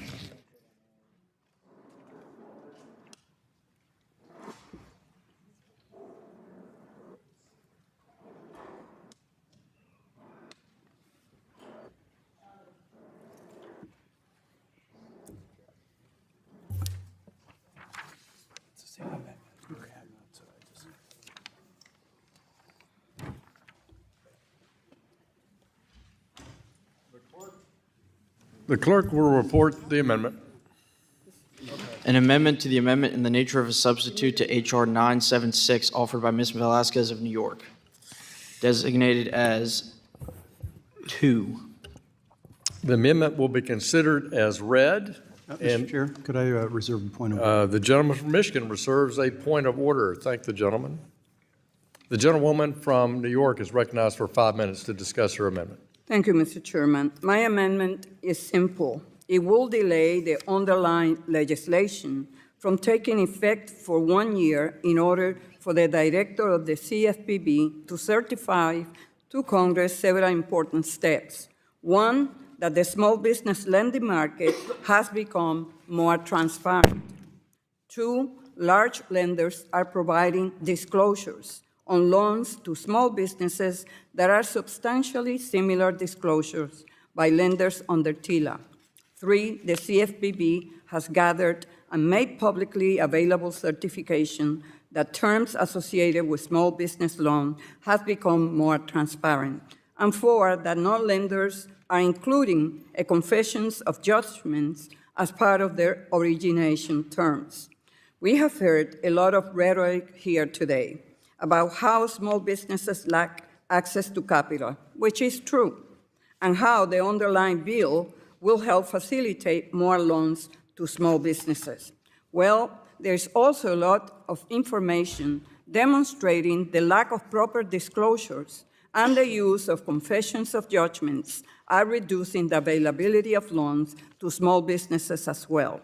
Research produced by the Federal Reserve has established that the small business disclosures used in today's marketplace often leave business owners unable to make informed comparisons about the price of financing. This has significant consequences for small businesses, as additional research has found that the average monthly payments charge small business owners to be almost double what these small businesses could afford to pay. In fact, one article published by Forbes has compared online small business lending to subprime mortgages that helped fuel the financial crisis. TILA requires transparent disclosures in consumer finance, but does not apply to small businesses. Transparent price disclosure is the foundation of free markets. Without it, market competition on price fails to occur effectively. California and New York have already passed legislation requiring these disclosures because they understand small businesses that are inhibited from making informed choices may overpay for credit, impacting their ability to grow their business and hire more employees. Many of other states are passing similar legislation as well. Additionally, in recent years, small business lenders, including many community banks, that the other side argues are so overburdened by the Section 1071 rule, have required borrowers to sign confessions of judgment just to receive their loan. Because cash flow is so vital to a business survival, many owners feel they have no choice but to sign away the right to save their business and provide for their employees. By signing a confession of judgment, borrowers essentially waive their legal rights regarding any legal dispute that might arise. And if one does arise, the lender can unilaterally declare a default and take actions against the small business owner. Moreover, by utilizing this confession of judgments, these lenders have hijacked our courts by getting rubber stamp judgment from county clerks without notice or court hearings. Many times, small business borrowers only find out about a judgment against them after the lender begins seizing their bank accounts or other assets. In fact, lenders have used these confessions of judgments to win more than 32,000 judgments against small businesses in state courts. While confession of judgment have been outlawed at the federal level since 1985 under TILA for consumer loans, it has not been extended to commercial loans. By ending confessions of judgment in commercial lending, we can stop some of the abuses that are crippling honest small business owners. So if you care about small businesses and their access to capital, like so many on the other side of the aisle do, then should support transparency, efficient markets, and ending an outdated lending practice that is driving so many small businesses into bankruptcy. I yield back. The gentlewoman yields back. Who seeks recognition? The gentlewoman from Missouri, the chairman of the Capital Markets Subcommittee, Ms. Wagner, is recognized to strike the last word. I move to strike the last word, Mr. Chairman. And I thank you for recognizing me, and I thank my colleague for her amendment. But it simply, Mr. Chairman, is not necessary. There are many, many ways to track the transparency of small business lending in our financial system. Banks already report data on loans made to small businesses in their consolidated reports of condition and income, called the call reports, as mandated by the Federal Financial Institutions Examination Council. Specifically, Schedule RC-C, Part 2, requires detailed information on bank loans to small businesses and small farms. Therefore, small businesses and small farm lending data is also collected by federal banking regulators under their Community Reinvestment Act, the CRA regulations. The FDIC also periodically conducts the Small Business Lending Survey, it's SBLS, a nationally representative sample of U.S. banks that offers important insights into their small business lending practices. All 12 Federal Reserve banks also jointly conduct an annual Small Business Credit Survey, the CBCS, that includes information on non-depository lenders. Section 1071 is duplicative of these data requirements and is an unnecessary burden on financial institutions given they already report and collect on lending to small businesses. The fact is, community banks and credit unions are essential pillars for supporting small businesses, not just in central Kentucky, but also in my second congressional district in Franklin County, in Warren County, in St. Charles County, and in St. Louis County. They are important for these small businesses and essential pillars that foster local economic growth. And I think this was especially evident during the pandemic. And since it was brought up, I just want to say that when small community financial institutions, they played a pivotal role, issuing some 60% of all Paycheck Protection Program loans, those PPP loans. And by focusing on relationship-based lending, community financial institutions were able to offer a more personalized, a more responsive approach, and enabling them to process loans more quickly and ensure small businesses received the vital funds that they needed, especially in the early critical stages of the PPP rollout.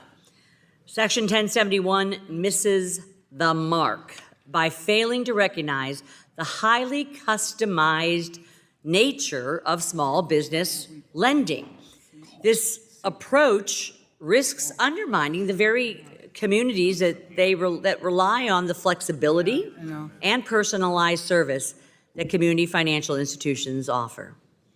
I've long been concerned that Section 1071 would divert scarce resources away from core lending activities and customer service, pushing these institutions to focus on unnecessary and burdensome compliance requirements, further restricting their ability to support small businesses effectively.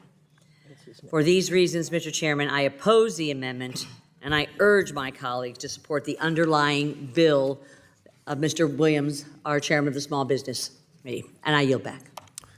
The gentlewoman from Missouri yields back. Who seeks recognition? The ranking member of the full committee, Ms. Waters, is recognized to strike the last word.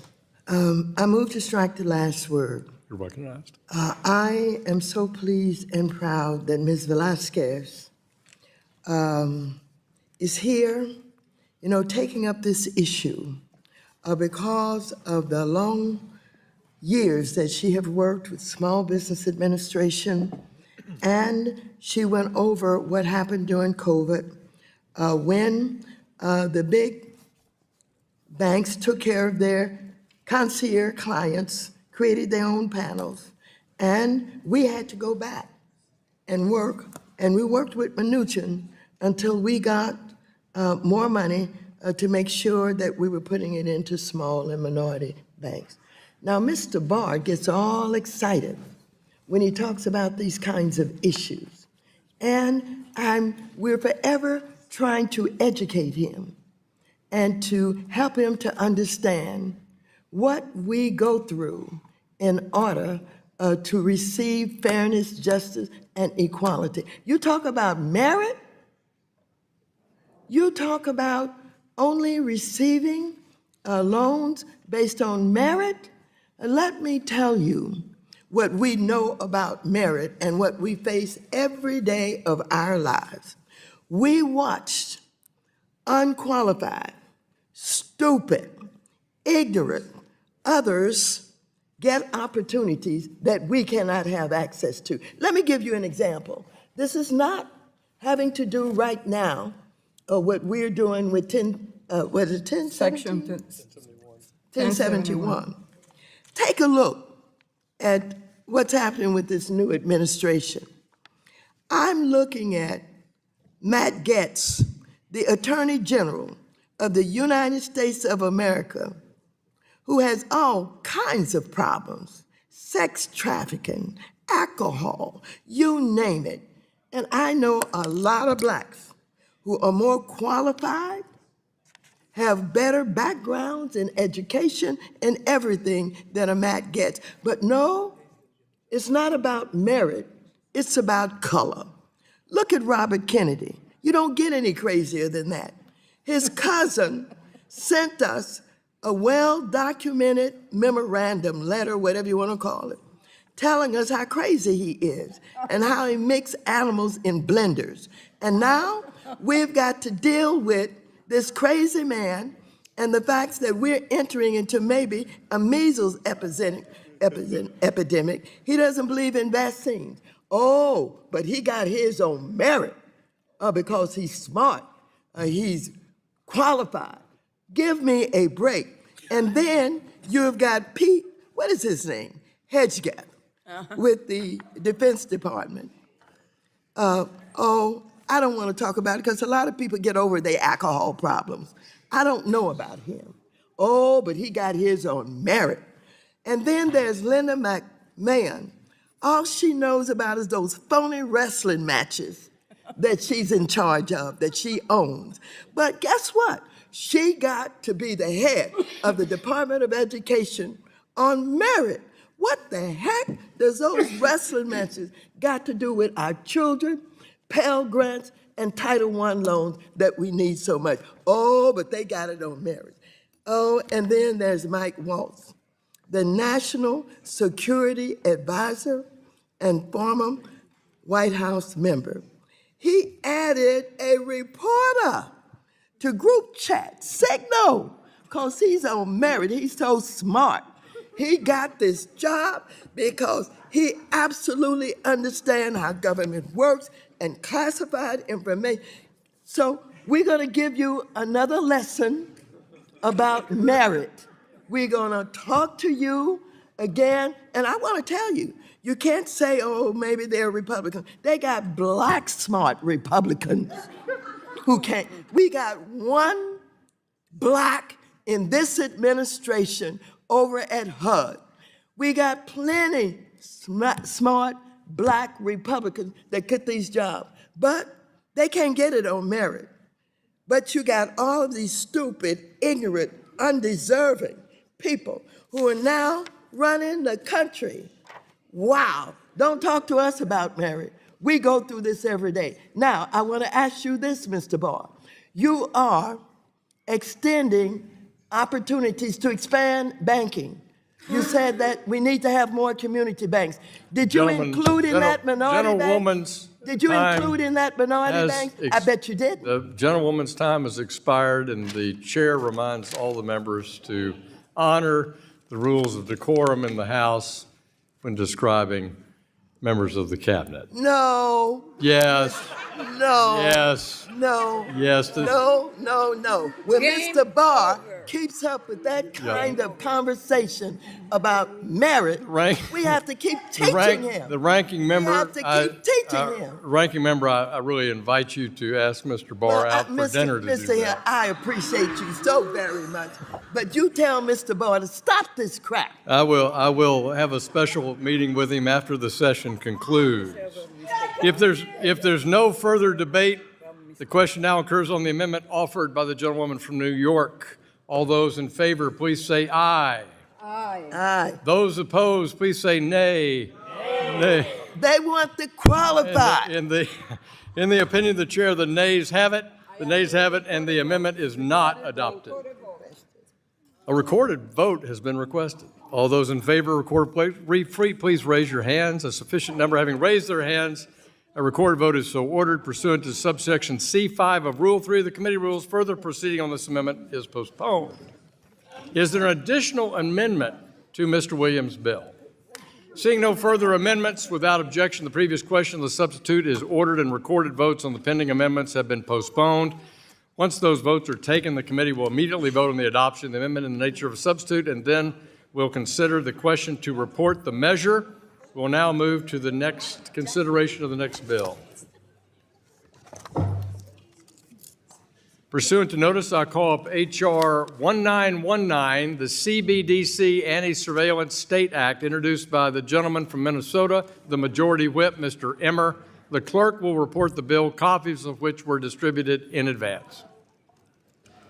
H.R. 1919, to amend the Federal Reserve Act to prohibit the Federal Reserve banks from offering certain products or services directly to an individual, to prohibit the use of central bank digital currency for monetary policy and for other purposes.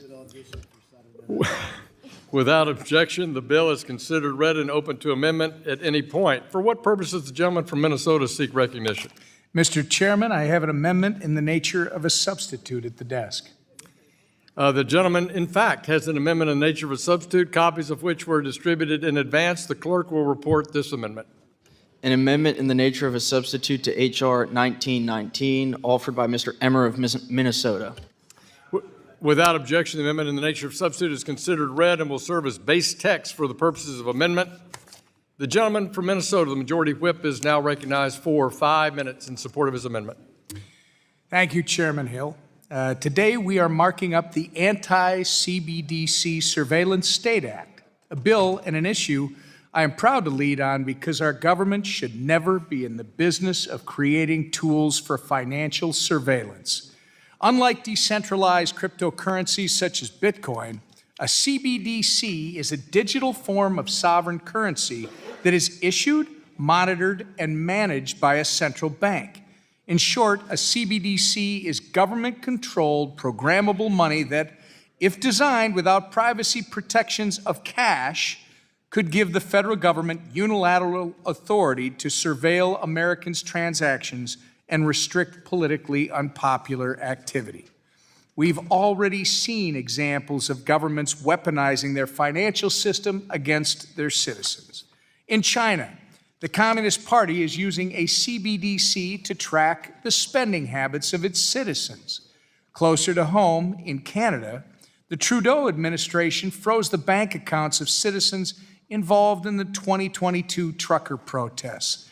The Biden administration was actively researching a CBDC, and they would have gone ahead and created one if it weren't for such resounding opposition in Congress, evidenced by hundreds of members of Congress who have supported this bill. Power-hungry bureaucrats will stop at nothing in their quest to gain control over the very people they're supposed to be working for. President Trump recognizes this, and accordingly, one of his first executive actions in office was to ban the United States federal government from ever creating a CBDC. We must codify this in law. Although the Biden administration was willing to trade Americans' right to financial privacy for a surveillance-style CBDC, the Trump administration and congressional Republicans surely are not. Last Congress, this bill passed out of the House of Representatives by a 216 to 192 vote. So far this Congress, this bill has 114 co-sponsors and support from groups ranging from the Independent Community Bankers Association and the American Bankers Association to Club for Growth, Heritage Action, and the Blockchain Association. The Anti-CBDC Surveillance State Act ensures that the United States digital currency policy is in the hands of the American people, not the administrative state. So, it reflects our American values of privacy, individual sovereignty, and free market competitiveness. I'm grateful to my colleagues for working with me on this issue to ensure our federal government is never in the business of creating such an obvious tool for financial surveillance against its own citizens. And I thank the chairman for including my bill in this markup today. And Mr. Chairman, I yield back the balance of my time. Gentleman yields back. Who seeks recognition? Ranking member. Thank you very much, Mr. Chairman. I move to strike the last word. Among the various restrictions established by this legislation, this bill would prohibit the Federal Reserve banks from offering products or services directly to individuals, researching, testing, or issuing a retail central bank digital currency, or CBDC, and prohibiting the Federal Reserve from using a retail CBDC to implement monetary policy. What is most concerning, however, is that this bill includes new language that stipulates that the Fed lacks authority to issue any CBDC, which would harm efforts to test or issue a wholesale CBDC that could only be used by financial firms. For these reasons, I oppose this bill. It is critical that we distinguish between the two different types of CBDCs and their functions. For example, consumers could get retail CBDCs from the Fed or a financial institution, and wholesale CBDCs would not be used by individual consumers and instead would only be used for transactions among financial institutions and the Fed. The Fed must be free to fully explore the potential benefits and challenges of CBDCs, especially wholesale CBDCs, which may allow for new technical capabilities and arrangements in interbank payments, clearing and settlement, including the use of tokenized platforms. In the past 6 years, most central banks throughout the world have started examining the issuance of CBDCs. According to research from the Atlantic Council, there are currently 134 countries exploring a CBDC, with the United States trailing all of its G7 peers in simply researching and developing a CBDC. Now, rather than ensuring the United States wins the digital currency space race against powers like China, Republicans are making baseless attacks against a CBDC that does not even come close to existing. If Republicans really cared about consumer privacy, where is their outrage at the fact that the big tech firms are vacuuming up data about every American, or that unelected billionaires have seized access to consumer data through hostile takeovers of federal agencies? The Fed must continue to study CBDCs, which we can design to balance consumer privacy, national security, and innovation. Now, Mr. Chairman, I just kind of mentioned, Elon Musk and the billionaires and all the data collection that they're involved with. Why, in invading our agencies, the first thing they put their hands on is all of the data in the agency? I believe that the billionaires are intent on monetizing all of this. And I think the day will come when we will rue the time that we had to pay attention and we did not. And I will yield back the balance of my time unless Mr. Green wants to get at it again. I yield to Mr. Green. I yield back to you, Madam Chair. Excuse me, that's about a year and a half away. The gentleman yields back to the ranking member who yields back. Yield back. Who seeks recognition? Mr. Davidson recognizes to strike the last word. I thank the chairman. I thank Mr. Emmer for his bill. Frankly, the future of money is probably the most important policy debate going on in Western civilization. And that's at a time where there are lots of critical policy debates going on. The future of money could either be something that embraces freedom and privacy and opportunity for millions, if not billions of people around the world. But central bank digital currency represents the biggest threat to that. It is a dystopian future for money that corrupts money from a tool used as a means of exchange and a store of value into a tool for surveillance. Surveillance that allows the central government, not an intermediary, but the central government to act not just as the spy and surveiller, but as the intermediary in every transaction. They could filter, cancel, shape everything about it. And some of the proponents of CBDC say that's a feature. They could issue you money that expires or has terms and conditions, and they could stimulate or incentivize the economy in all sorts of ways. And the scary thing is, Western governments around the world are embracing this idea. Andy Barr, Chairman Barr, led a Codel to Europe last year, and we saw that the Bank of England was working on a central bank digital currency that they acknowledge isn't popular with the public, Nevertheless, they're working on it.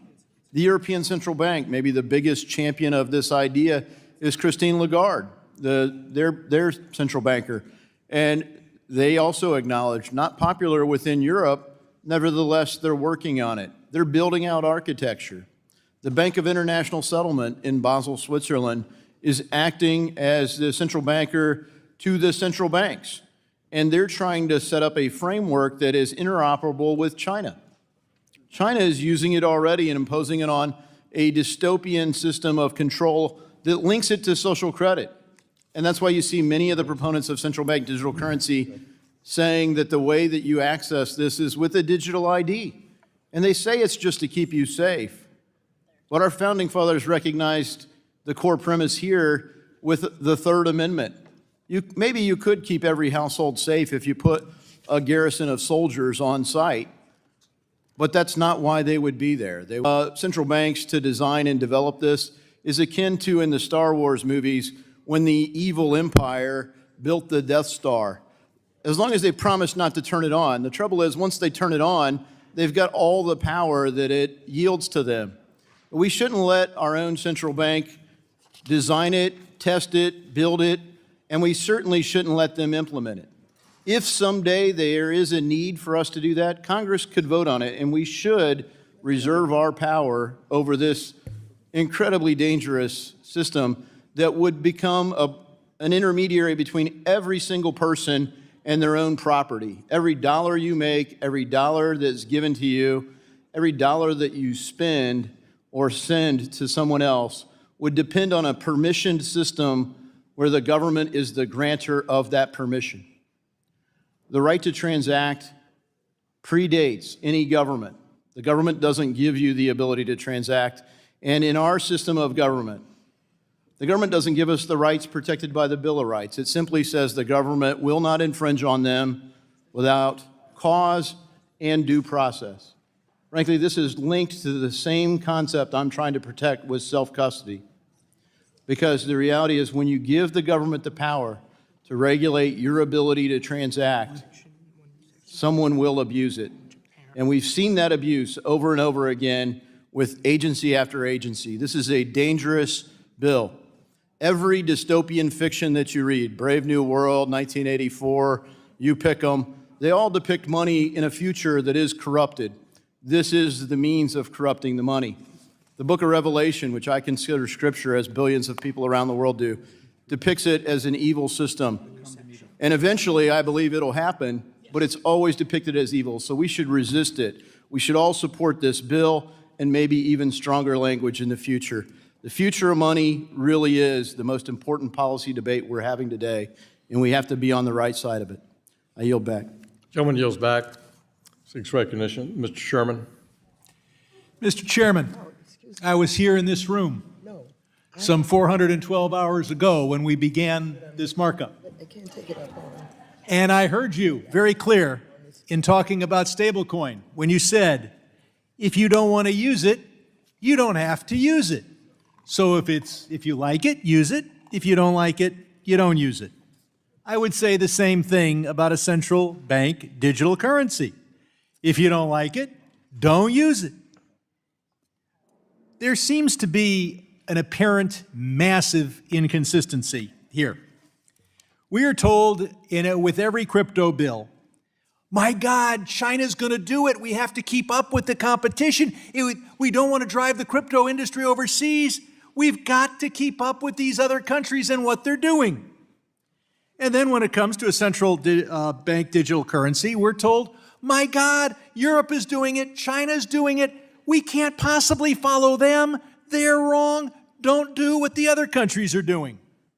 Now, this appeared to be an inconsistency until I realized that both comments are absolutely true to the guiding principle, which is if anything helps the crypto bros make billions, it's good. And if anything might compete with cryptocurrency, it must be stopped. Seen in that light, the policy of the crypto industry is very consistent. But they come to us and they say, crypto is going to help the unbanked. It's going to be electronic. It's going to be so convenient. It's not now. It's incredibly expensive to use, Imagine trying to buy a sandwich if all you owned was a Bitcoin. But here we have something that's going to be electronic and be what everybody wants, which is US dollars. And it is blocked. And again, that is not an inconsistency. It's true to their primary principle. If it doesn't make money for the crypto bros, it must be stopped, particularly if it competes against them. So we are told all the time, you got to vote for crypto if you believe in innovation. This is a bill solely for the purpose of blocking innovation. Then you look at how the bill is drafted, because I was just describing what the proponents are trying to do. And although they've added new language a little bit at the end of the bill from the way they drafted it last time, this bill still, if you read it carefully, is a word salad of anti-government, pro-crypto buzzwords that would prohibit the Federal Reserve for doing anything with electricity. It takes us back to the 19th century. Today, if the Fed is going to buy $100 billion of Treasury bills from J.P. Morgan, they do it electronically. They are paying for those with a digital liability of the Federal Reserve. They're wiring them the money. Well, that's prohibited by this bill. Instead, you have to hire a fleet of Brinks trucks and pay for those the way you would do before there was any electricity at the Federal Reserve. I hope very much that the bill is interpreted, if God forbid it becomes law, the way the proponents describe it rather than the way they've written it. Now, we're told that because Canada froze the bank accounts of anti-vax truckers, I don't know if they did or not, we should have a payment system that makes it impossible for the American government to freeze the bank accounts of sex traffickers, convicted tax evaders, drug dealers, and charlatans of various types. I can only describe this bill as patriotic anarchism. Those who want a strong America while destroying the powers of the federal government to be strong in any way. So we have a bill here that makes it impossible for the Fed to come into the 21st century because that might take profits away from the crypto bros. And earlier today, just 400 hours ago, we began discussion of a bill designed to help the crypto folks make money. So I look forward to working toward a better payment system that allows people to pay in dollars and to receive dollars, which is what they want to do. And if instead we have a bill that takes the Fed back to the 18th century. I yield back. Gentleman yields back. Who seeks recognition? Chairman of the committee, Mr. Steil of Wisconsin. Strike the last word. Thank you very much, Mr. Chairman. I support H.R. 1919. For several years, Whip Emmer has been at the forefront of championing legislation that safeguards the privacy and financial freedom of every American, and I commend Whip Emmer for his leadership in this regard. At its core, this bill sends a strong and unambiguous message. The federal government should have absolutely no role in developing or issuing a U.S. central bank digital currency that could be used to track, control, or monitor the financial lives of American citizens. The introduction of a U.S. CBDC would grant the U.S. government unprecedented access to Americans' most private financial details, from what they purchase to when, where, and potentially even why. This is a fundamental shift in the relationship between the government and its people, one that should be deeply concerning to all who value liberty. It's not a typical scenario. We've already witnessed dangerous consequences of China's digital yuan, which embodies surveillance tools and ties financial access to government compliance. That model is not only incompatible with our United States Constitution, but it's also a direct threat to our freedoms. Emmer's bill is a critical step in protecting that right, ensuring that unelected bureaucrats at the Federal Reserve impose a CBDC behind closed doors. This legislation, or it cannot impose, if not noted, there cannot impose a CBDC behind closed doors. This legislation affirms that any decision of such monumental consequence must go through the proper channel of Congress, full transparency, accountability of the American people. And let me be clear, the bill doesn't stifle innovation or halt the development of digital financial technologies, as was previously suggested. On the contrary, it's protecting America's rights to use digital assets freely without the looming threat of every transaction being monitored by the United States government. The American economy thrives on choice, thrives on competition, and on liberty, not on coercion and control. That's what is truly at stake here. Fortunately, the private sector is already leading the way in bringing the US dollar into the digital age. From stablecoins to other innovative financial technologies that are thriving, to a US CBDC that are rooted in free market, or alternatives to the US CBDC that are rooted in free market principles. These innovations are transforming global finance, making payments faster, cheaper, and more accessible. They're also financial advancements Congress should support, not a tool for centralized control over money and individual behavior. So I encourage my colleagues to support the Anti-CBDC Surveillance Act. Send a clear message. The United States is going to lead in financial innovation, but we will not sacrifice individual liberty in the process. Thank you, Mr. Chairman. I yield back. Gentleman yields back. Who seeks recognition on Mr. Emmer's ANS? Mr. Lynch, recognized to strike the last word. Thank you very much, Mr. Chairman. Look, Mr. Sherman was correct when he said the reason that this bill is going forward to ban a central bank digital currency is because it would compete with private stablecoin issuers. There's a direct parallel to what we're going through right now and what happened after the Civil War. After the Civil War, when the United States faced its war debt, at that time there were probably 300 different currencies in circulation.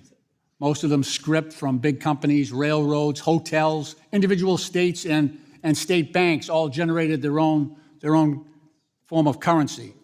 But once the greenback was passed, once the precursor to the dollar was passed, and Americans knew that they could trust that currency, all those other scripts, all those other currencies went to zero. They were out of circulation in a matter of a few years because trust was the thing. Trust. People trusted that their money was secure. Everybody had the same type of currency. The value was consistent across products. And that's why the dollar gained dominance in this country. What's happening right now is there's 200 stable coins out there of all different, the Dogecoin, you name it.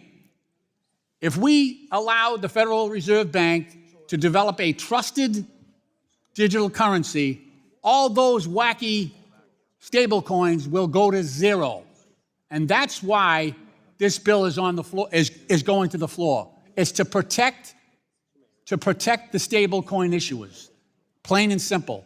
The other thing that I want to put a lie to is there's talk about total surveillance. I got news for you.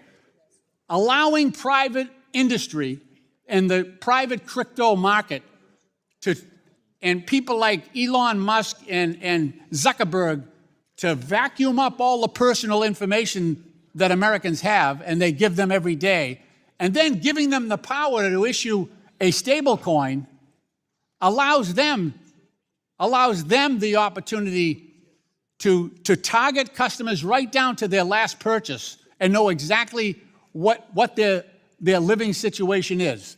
And here's the thing. Because of the third-party doctrine that is ingrained in our Constitution and it prevails right now and is supported by the Supreme Court, the government has direct access because the information you give to the private companies, these stablecoin companies, and Musk and the others, is no longer private.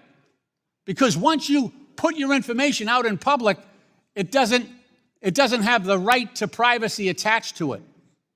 So once you once you put all your information out there in private hands, it is discoverable by the government. And they do it all the time.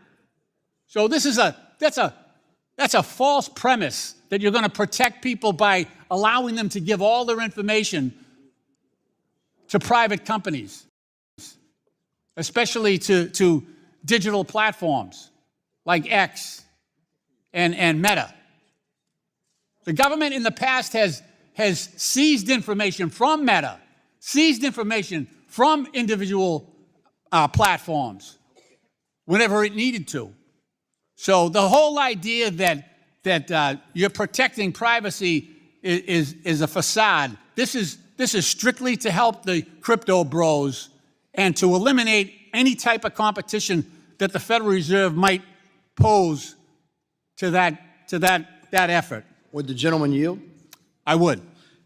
The gentleman's point is completely invalidated if you protect self-custody, because the data doesn't go to the crypto bros or anyone else. If you've got self-custody, it is your data.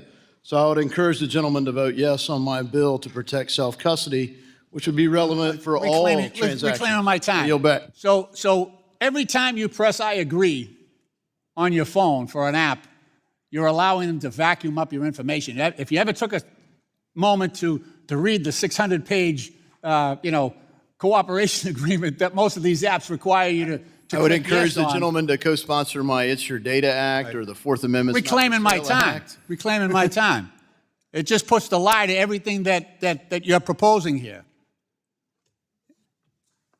It'd be nice if we protected the American people for a change instead of protecting crypto. Gentleman yields back. Who seeks recognition? Seeing no further recognition, I'll recognize myself for 5 minutes. I rise in support of Majority Whip Emmer's bill, H.R. 1919, the Anti-CBDC Surveillance State Act. This committee strongly believes that any U.S. central bank digital currency must be authorized by Congress. The Constitution grants Congress the sole power to coin money, and this shall not be altered for a U.S. CBDC. Since the 117th Congress, committee Republicans have voiced significant concerns about a U.S. CBDC.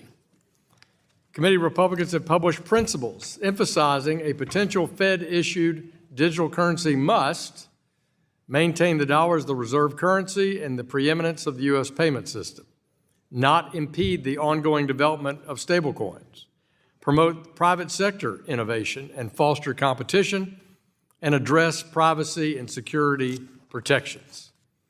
After spending the past 2 Congresses examining a potential U.S. CBDC through the lens of these principles, I believe that many of the needed improvements in the U.S. payment system can be achieved through updates to the existing payments infrastructure and innovations led by the private sector.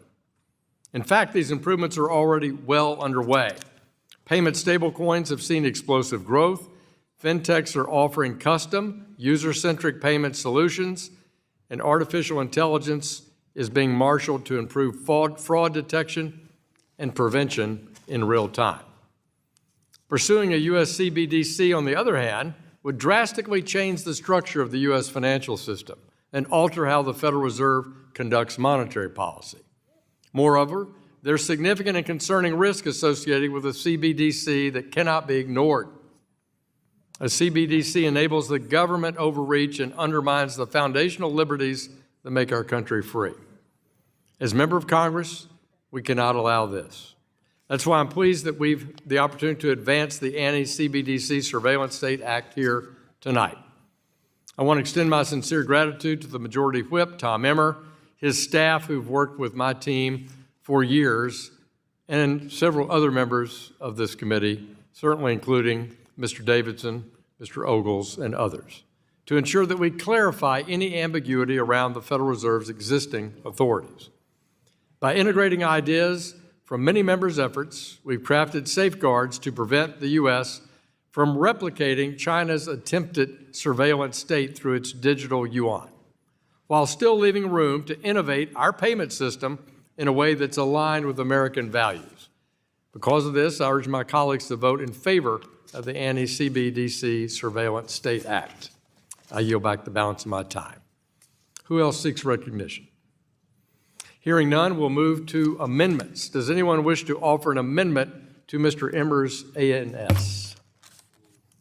Hearing none, the question now occurs on the adoption of the amendment in the nature of a substitute offered by the gentleman from Minnesota, Mr. Emmer. All those in favor shall signify by saying aye. Aye. All those opposed shall signify by saying nay. In the opinion chair, the ayes have it. The ayes have it, and the amendment is in the nature of a substitute is adopted. The question now occurs on ordering the bill 1919 as amended, reported to the House with a favorable recommendation. Those in favor shall signify by saying aye. Aye. Those opposed shall signify by saying nay. In the opinion of the chair, the ayes have it. A recorded vote has been requested. Please raise your hand if you seek a recorded vote.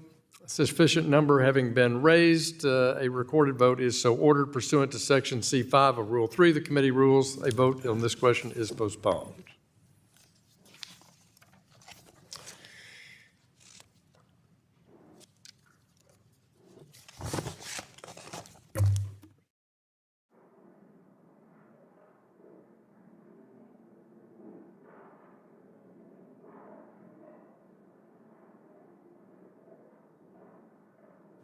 Pursuant to notice, I call up H.R. 478, the Promoting New Bank Formation Act, introduced by the gentleman from Kentucky, Mr. Barr, the chairman of our Financial Institutions Subcommittee. The clerk will report the bill. H.R. 478, to require the appropriate federal banking agencies to establish a 3-year phase-in period for the de novo financial institutions to comply with federal capital standards to provide relief for de novo rural community banks and for other purposes. Without objection, the bill is considered read and open to amendment at any point. For what purpose does the gentleman from Kentucky seek recognition? I move to strike the last word. Does the gentleman have an amendment at the desk? Yes, I do have an amendment in the nature of substitute. That was distributed in advance. The clerk will report the amendment. An amendment in the nature of a substitute to H.R. 478, offered by Mr. Barr of Kentucky. Without objection, the amendment in the nature of a substitute is considered read and will serve as the base text for purposes of an amendment. The chairman of the Financial Institutions Subcommittee is now recognized for 5 minutes to describe his amendment. Thank you, Mr. Chairman, and thank you for your Making Community Banks Great Again agenda, for your leadership on advocacy for community banks, and for including this legislation in today's markup. Community banks, as I think members on both sides of the aisle would agree, are the lifeblood of Main Street America and the backbone of the U.S. economy. However, an almost complete halt of de novo bank formation, along with consolidation stemming from increased compliance costs, ballooning capital requirements, and banking regulators' negative posture on healthy mergers and acquisitions, has led to an increase in banking deserts in the United States, especially in rural areas. Only 60 new banks have been chartered in the past decade. In contrast, more than 2,000 new banks were formed from 1990 to 2008. Shockingly, from 2002 to 2022, the number of FDIC-insured banks declined by nearly half. These concerning statistics largely stem from burdensome regulations that make it nearly impossible to form a de novo bank. That's why I introduced the Promoting Access to Capital Act, which takes steps to do exactly that by providing flexibility to promote de novo formation. I've reintroduced the bill as the Promoting New Bank Formation Act. This legislation provides for a 3-year phase-in period for de novo financial institutions to meet federal capital requirements.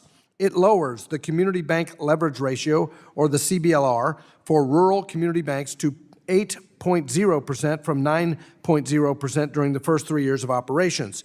It requires the federal banking agencies to promulgate rules setting the CBLR lower for the first 2 years of operation to allow for a phase-in period.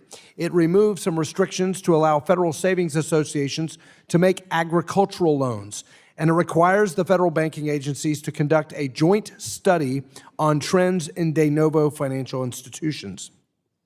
Banking deserts lead to many Americans being kept out of the banking system, harming their financial well-being and ability to achieve economic prosperity. Small financial institutions serve the most small businesses in the country and families in local communities. We must foster an environment where these institutions can form, restoring dynamism and competition in the U.S. banking system. My colleagues on both sides of the aisle have recognized in the past how important small community financial institutions are for our communities and our economy. To promote their creation and longevity, I urge my colleagues to support this legislation. And I would note in conclusion that members of both sides of the aisle of this committee have talked a lot about their support for community banks, for community financial institutions. I would submit that financial stability is served by the diversity of our banking sector. And when you have a lack of small bank, new bank formation, and you have more concentration in larger banks, and you don't have the counterweight of a vibrant, dynamic community bank ecosystem, that creates systemic risk. That fosters the too big to fail bank dominance that people talk about. If members are concerned about systemic risk, if they're concerned about too big to fail, if they're concerned about a lack of diversity within the banking sector, then I submit this is the solution. Help us alleviate the regulatory barriers, the barriers to entry for new bank formation so that we can have that diverse, dynamic community bank ecosystem that will serve as a counterweight to large banks, systemic banks. This is the way to get new business formation rolling in this country and deal with financial inclusion needs of our communities. With that, I yield back. Gentleman yields back. Who seeks recognition? Mr. Lynch, recognized to strike the last word. Thank you. It's ironic, and I think it's counterintuitive to, on the one hand, support a stablecoin bill that creates more favorable conditions and in a more permissive regulatory scheme that will compete unfairly with small community banks, and then in the next breath say how we need to protect community banks. The more than just diversity of banks, I think what our community banks suffer from is lack of a level playing field. Lack of a level playing field. They've faced competition from fintech platforms, and now they'll face competition from stablecoin issuers and others that will have a more permissive regulatory environment to operate in. And as a result, I think these smaller banks will find it harder to compete. I wish your theory was sound, and because I do agree. You know, in my towns, like in a lot of towns in America, it's that local community bank that's contributing to Little League and you know, the local efforts. And if somebody's house burns down, you know, it's always that local bank that's out there trying to help families out. And with fintech, which was, you know, sort of the nose under the tent, it became less personal. You know, people started, you know, especially this younger generation. I don't blame them. You know, it's just the way they grew up. But you know, my two girls, I think, have been to the bank twice for spring break so they could get traveler's checks. That's about it. Everything else they do on you know, electronic platforms right off their phone. That you know, they say that's progress. But I worry about the same institutions that the gentleman from Kentucky worries about. I understand, you know, I've lived at times in farming communities. I know how important that is for our farmers, especially small farmers. But I do believe in the previous act we did damage to the chances of those smaller banks surviving. And while, you know, I'll probably vote for this bill, your bill. And, you know, hope for the best. But I do think we're also doing some things here that are detrimental to the survival of these small banks and the creation of new banks that you'd like to accomplish. So that's all I got to say. I'll yield back. Thank you. Gentleman from Massachusetts yields back. Who seeks recognition? Mr. Green of Texas, you seek recognition? No. We're still on the basics. Ranking member on the base text. Thank you very much. We all support community banks and would like to see more new banks form, or what we call de novo banks. Unfortunately, instead of working with Democrats on how best to support the creation of new banks, Representative Barr is offering his partisan bill once again that focuses only on deregulation. The research suggests that the number of new banks formed every year is impacted much more by broader economic dynamics than regulatory hurdles. For example, a Fed study showed that the number of new banks is strongly correlated to the Fed funds rate and interest rates in general. Moreover, an FDIC study concluded that most de novo banks do not fail during their early years if they have higher capital relative to established banks, but they fail more frequently when they don't. Instead of promoting safety and soundness to ensure new banks can thrive, this bill will actually lower capital requirements for de novo banks, phasing those in for the first 3 years. This approach raises safety and soundness concerns, and at the end of the day, it's not even clear that this approach would actually result in more new banks. While the bill focuses on new banks, I would further note the bill does nothing to support the creation of new credit unions. Of course, we're having this debate after President Trump's regulators are shrinking their examiner workforce, and after Trump put a target on the back of community development financial institutions, that's CDFIs. I don't know why he's seeking to minimize their work despite the strong support Republicans and Democrats have provided to CDFIs over the years, including $12 billion in capital and grants we provided during Trump's first term. We should be working together to ensure the administration doesn't clip the wings of CDFIs and work to create new CDFI banks and credit unions instead of deregulating and setting banks up there. Let me just say this. First of all, we've had bipartisan support on community banks and CDFIs and what we talked about during COVID when we got the extra money after the big banks had created their own portals and took care of their concierge clients. We worked together, and the small banks and the credit unions all got new capital by which they could make available to small businesses. Now, I support the idea of expanding community banks. I do believe that they relate to the community.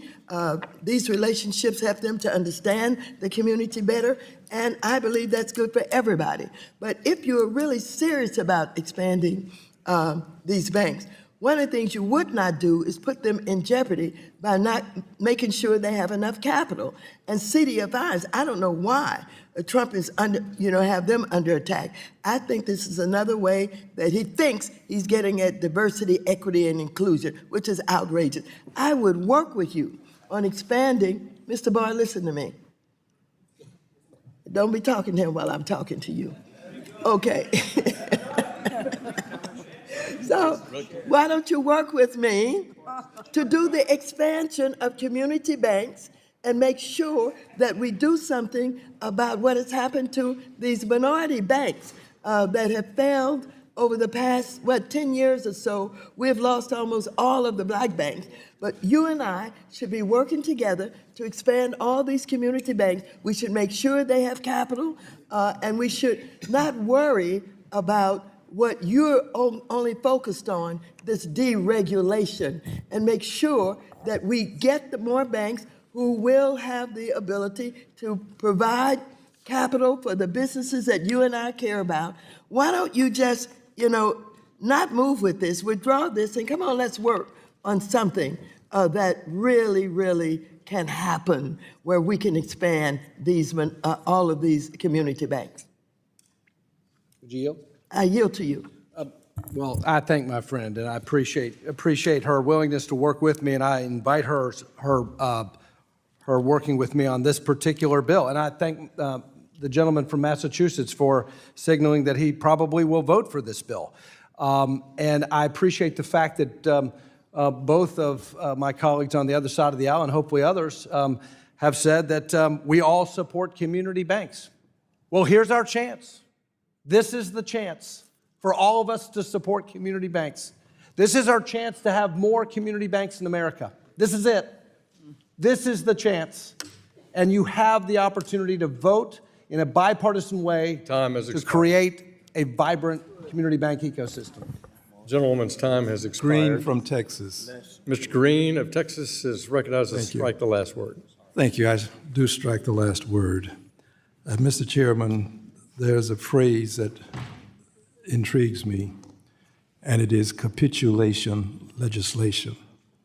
Capitulation legislation. You have an opportunity to negotiate and to come to a negotiated agreement, but you would rather remain with your current position of exposing us to capitulation legislation, meaning we take what you have or we leave it. And if that's the offer, I will leave it. I yield back. Gentleman yields back. Mr. Chairman. Mr. Sessions recognized to strike the last word. Thank you very much, Mr. Chairman. Mr. Chairman, I'd like to yield some time to the distinguished gentleman from Kentucky, the gentleman, Mr. Barr.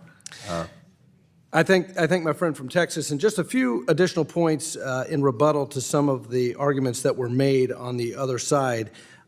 Safety and soundness concerns. What we're talking about here are startup banks. We're not talking about zero capital or minimal capital. We're talking about a phase-in of capital so that by year 3, not a long time, by year 3, you have to have the same level of minimum capital as any other community bank. Remove and eliminate the barriers to entry. If you talk to entrepreneurs who want to start a new bank, and let's face it, the statistics speak for themselves. There's been a dearth of new bank formation in this country. 2,000 new bank formations in the 2 decades before the financial crisis, and literally less than 100 since then. That's not vibrancy. Why? Because of the avalanche of regulation and red tape that makes it very difficult to start a new bank. So all we're saying is that for a new bank to form, let's ease into the regulatory requirements that all community banks have. And in terms of safety and soundness, we're not saying no supervision. We're talking about no capital requirements. No, we're saying phase them in and let them have an on-ramp so that we can have more de novo formation. Let me just make one other point. If you're worried about safety and soundness, would you be more concerned if we concentrated all of the bank capital in this country in a few handful of too-big-to-fail banks? Or would you want more of the distribution of bank capital and bank assets out into a competitive marketplace? What we're talking about is distributing risk. We're talking about promoting financial stability by creating more competition to the too-big-to-fail banks. If you want safety and soundness, you want this bill. You want more competition. You want more diffusion of risk into the banks, the community banks that actually are the seed capital for most of the startups in our country. Frankly, the new businesses that the big banks don't pay attention to. If you care about minority-owned banks, then you want this because this bill reduces the regulatory hurdles for minority banks to start. This reduces the barriers to those kinds of lenders that actually serve minority-owned businesses that the other side of the aisle says are passed on or passed over by the big banks.